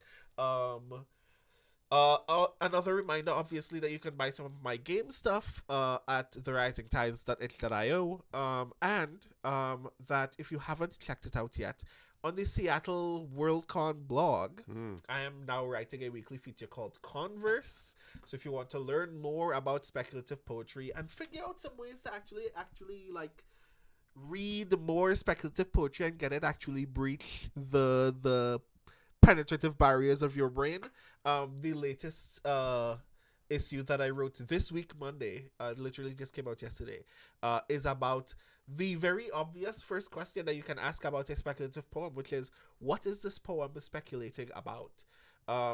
Which is fun for me because it means that I get to compare Ozymandias to my favorite contemporary poet, Danez Smith's Summer Somewhere, which if you haven't read before is actually like an intensely powerful poem. Okay. So yeah, if you want to learn more about how to read and write speculative poetry and hear from some other fantastic speculative poets, our last interview segment was with Colleen Anderson, and our upcoming one next week Mondays is actually Brian Tawara. So please check out the blog as well. And I think that's all for me. Yeah, and it's good timing because, of course, the poetry, I don't know if you mentioned, again, the Poetry Hugo. Right, that's going to be available at this. So, nominations are open right now until mid-March. So if you have your membership for Seattle or had a membership, had an attending membership for Glasgow, please nominate. If you aren't reading any poetry right now, start digging into stuff that came out in 2024. There are a handful of places that are making lists of all of the poetry that they did in fact read that season. I know Renee on Blue Sky has like a running list of everything that was eligible in 2024 for the Hugos, and has a poem section. It is very small in my opinion, but it's a good place to start if you haven't been reading. And other than that, just open Uncanny Magazine, open Strange Horizons, buy back issues of Fire, and just go straight for the poetry and start reading, and start making notes about how what you are reading makes you feel. Like right now, I am not asking you to be an academic about poetry. I am asking you, what do you like? And please nominate the things that you like for the best poem, Hugo. At its best, poetry moves outside of academics anyway, right? At its best, it's involved in just the emotion. Yeah. People have this long-standing assumption that poetry is best engaged in this kind of smart, high culture way. That is not true. You can just enjoy a thing the same way that you enjoy a song. I'm not asking you to be smart about it. I'm asking you what you like. Yeah, that's very well said. And while we're on the subject of nominations, I haven't actually talked about this on stream, but I think I should. First of all, as far as publishers are concerned, if you have the opportunity to vote and nominate for Locus, I believe, Emily can correct me if I'm wrong, that Athos is able to be nominated for Locus. I don't remember who has to do what and be equipped for what thing, subscriber or whatever. You definitely should do that. I would also recommend nominating both Emily for editor in the Hugo category, Emily for editor in Hugo in long form category. Also, yours truly is very proud of the series that finished last year, the Grey Assassin trilogy. And so the Grey Assassin trilogy is eligible to be nominated as a series for the Hugo, and I will. And that also means that Heretic can be nominated for Best Novel. Yeah. And I'm very proud of those. And that would be getting like longlisted, like a legit, like for the Hugo would be pretty awesome. So that is, you're not eligible for the Hugo, but you can vote for Locus. Okay. That's good. Not this year because I'm busy editing the Hugo. Yes. Well, that's fair enough. But I would love for people to be able to nominate these things so that it doesn't just all go the same way. Like I was talking about this regarding things like choice of games. Nothing against choice of games. I've played a couple of them. Max Gladstone has written one. The number of people have done very good stuff with choice of games. However, there are a lot more games than choice of games. Yeah. There's another version of this conversation that comes up very often with the Hugos as well, which is there are more novelettes that come out every year, more novellas that come out every year than what have you read from Reactor Tor or whatever. Yeah, exactly. So that's the thing, is just to sort of be a little bit wider to kind of bring more of these things into the fold. There was a time when Speculate just missed, getting into the best fan cast category nominated. And incidentally, I can't talk more about it, but there may be more about Speculate coming soon. But anyway, so that's the kind of thing that we would. It could be a big help to kind of push to that next level. When the Grey Shade TTRPG comes out this summer, obviously it's not eligible yet because it hasn't come out yet, but when it comes out this summer, please mark it down and remember it. And, because again, that is a game that I'm telling you is just, Brandon did a spectacular job with it. And I cannot wait for people to see it. And I want more people to see it. And the way that happens is not by just the creators telling you over and over again, please, please, but also by having folks who hear about it going out and spreading the word to others. And so, and visibility is critical for all of these things, including independent creators, small presses like Athos and so forth. So please do, because it really does make a difference. And if I might just add for that as well, I'm very eager for the Grey Shade RPG to finally come out and people have it in their hands. I would like very much for it to be nominated for awards. It would be rad if we won an ENnie. It would be rad if we won a Nebula. I'm going to be perfectly honest with you. If we won a Nebula or a Hugo for Grey Shade, I don't think it's eligible for anything. Can an RPG win Best Related Work?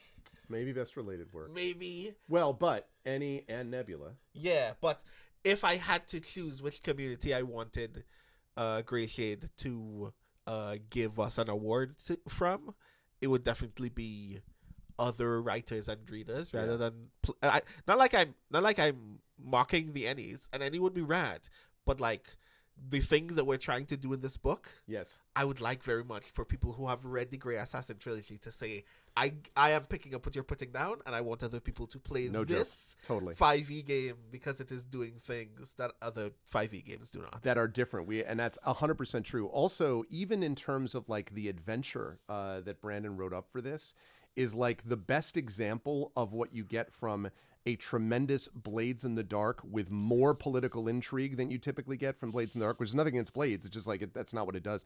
This does so much more of that. It reminded me a lot of just if you took Cindered Seal you put it into sort of this environment. Yeah. The adventure is super interesting and intriguing, very well written. And it's furthering some of what I was trying to do in the books in terms of the questions that it asks. Even the mechanic of faith, which you'll find out about when you see the game, is like super cool. So anyway, I am preaching to the choir here. I know you're all very supportive as it is, but it's just the kind of thing of letting people know. And for those on the VOD later on, these nominations help, and we can only nominate ourselves so many times, by which I mean once each for these things. So like any other support that people could give, you could see an RPG supplement winning Best Related. That would be interesting. I think it would be rad, right? Yeah. I think it would be cool to be able to say, hey, the adventure alone is reimagining some of the ways that we think about employing mystery in RPGs and telling the story, telling a certain kind of fantasy intrigue story overall, that people will be like, I get why this is the thing that you wanted to put here. And even the world building, even the world building stuff, what it talks about in terms of the cities and the conflict, the resources that they fought over, the reasons they got into these things in the first place. And obviously once you drill down into the cities themselves, the different buildings, the factions, like This is all stuff that's frankly, if you're writing any kind of a city, that like in any kind of fantasy setting, this would be inspirational to me if I were reading it and be like, that's awesome. I think I can do a version of that in my own world. Like, so yeah. And the fact that we tried to do that and still give GMs and players in that sense enough tools to go, okay, this is a foundation for the world that I want to do. But you've left room for questions that I can answer, so I'm going to answer my own world building now. Yeah, and also I would love Brandon to get the recognition and support that he needs. He's getting it as a poet. He's starting to get it, and that's good. But I would also like to see it as a game designer, because I know those are two simultaneous loves. Yes. And you know, Brandon really is exceptional at it. As I said, as I've told people, the discussions we had about world building definitely had an influence on Heretic on the final book. The other two had been written before, but that one definitely had an influence on it. So it would be super cool. But also super cool is me getting to GOG on time. So if you liked what you saw and heard, then you should please follow the channel. Check out our YouTube, !ArvTube. Thank you for those of you who are watching me over on YouTube today. We are close to we're already at a new record of subscribers on YouTube, but we're closing in on 1,100 subscribers, so please do that. Discord is !ArvCord. You can hang out with the Arvanauts in between streams. Twitter, until I leave that hell site, which is very soon, !Arv tweets. But Blue Sky, !Arv Sky, I'm closing in on 800 followers there, and that's gone up pretty fast. If we get to that 800 number, which is, I think, over double the actual that I have followed so far, that would put me in pretty good stead, and then I think I would probably just close down the Twitter. Still keep it, because I don't want anyone taking my name, but I just wouldn't use Twitter, and I'd be focusing more on Blue Sky, which is a better place right now anyway. So yeah, !Arv Sky. Website, arvanelleron.com. Again, the Hearthglow podcast, the final recorded session is going to be in March, after which Triffid is going to do her usual amazing work to give us the audio podcast leading up to the finale of Hearthglow, which is going to take place at Sacred Heart University in April. Very excited about that. It's going to be super cool. And then, so arvanelleron.com for that. !Arv Shop, that's the merchandise area. !Arv Treon is that Patreon right there, that you can support, get cool stuff for yourself and for the channel. If you want to support, I mean, you may remember, those of you watched this person along with his compatriots beat the hell out of and get beaten up by a massive boss called Spinweave. And inspirations were a needed part of that party's near survival, which they did survive. But it was close. So if you want to be able to support them, then doing anything like this, as my printer is going off, so because someone's printing, but that would be super helpful, and you can get that with the Patreon, !ArvTreon. And again, subscribing to the channel, as one of you did today, I believe, super helpful. Custom sub badges and emotes to use here, there, and everywhere across Twitch, plus inspirations for our players. And on the publishing side, !Icarus, my graphic novel from Athos Arts. !Library is Tales and Tomes, The Forbidden Library. That's my best-selling 5e adventure and sourcebook from Alligator Alley Entertainment. They're running out of copies of that, which is nice to hear. And Greyshade, which we've been talking about. Greyshade Renegade Heretic, and then Greyshade the TTRPG coming up. You can pre-order that there. You can get the Grey SS Trilogy now. Which is soon to become the next bestseller, I'm sure. That's it. And then the Greyshade audiobook from our very good friend Tren Sparks is also there too.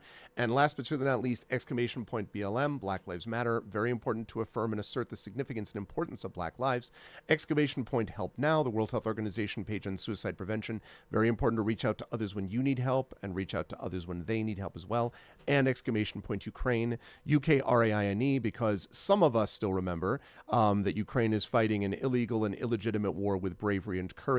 And this is sending a message that we will stand with them as we help the civilians affected in this fight and with others in a similar situation in the future. I will be back on in 15 minutes over on GOGCOM's Twitch channel for Airborne Kingdom. And then you will see me and maybe Brandon here over the next couple of days with streams and things like that. But thank you, chat. Thank you to the amazing mods. Thank you to Dragon Spear, Emily the Invincible, Prince Justin, Triffid. Thanks again, Prince Justin, for this awesome game suggestion. I really like it. Thank you to my Patreon supporters and subscribers. Thank you to Dragon, to Emily, to Prince Justin, to Triffid, to Effect Life, to Nonstop, to Imaginary Exponent, and to TomTom. And thank you to my wonderful viewers. Thank you to Anthony, to Big Boss, to Berticiel, to Darth Sisu, to Gritty Rib, to Jagtris. Thank you to Caro. Thank you to Mr. Jonas, Cubix, Ramier, Shimon, and Yadasak. Thank you so much, everybody. Much love, and I will see you in a little while. Until then, everyone, please be good to each other, and bye for now.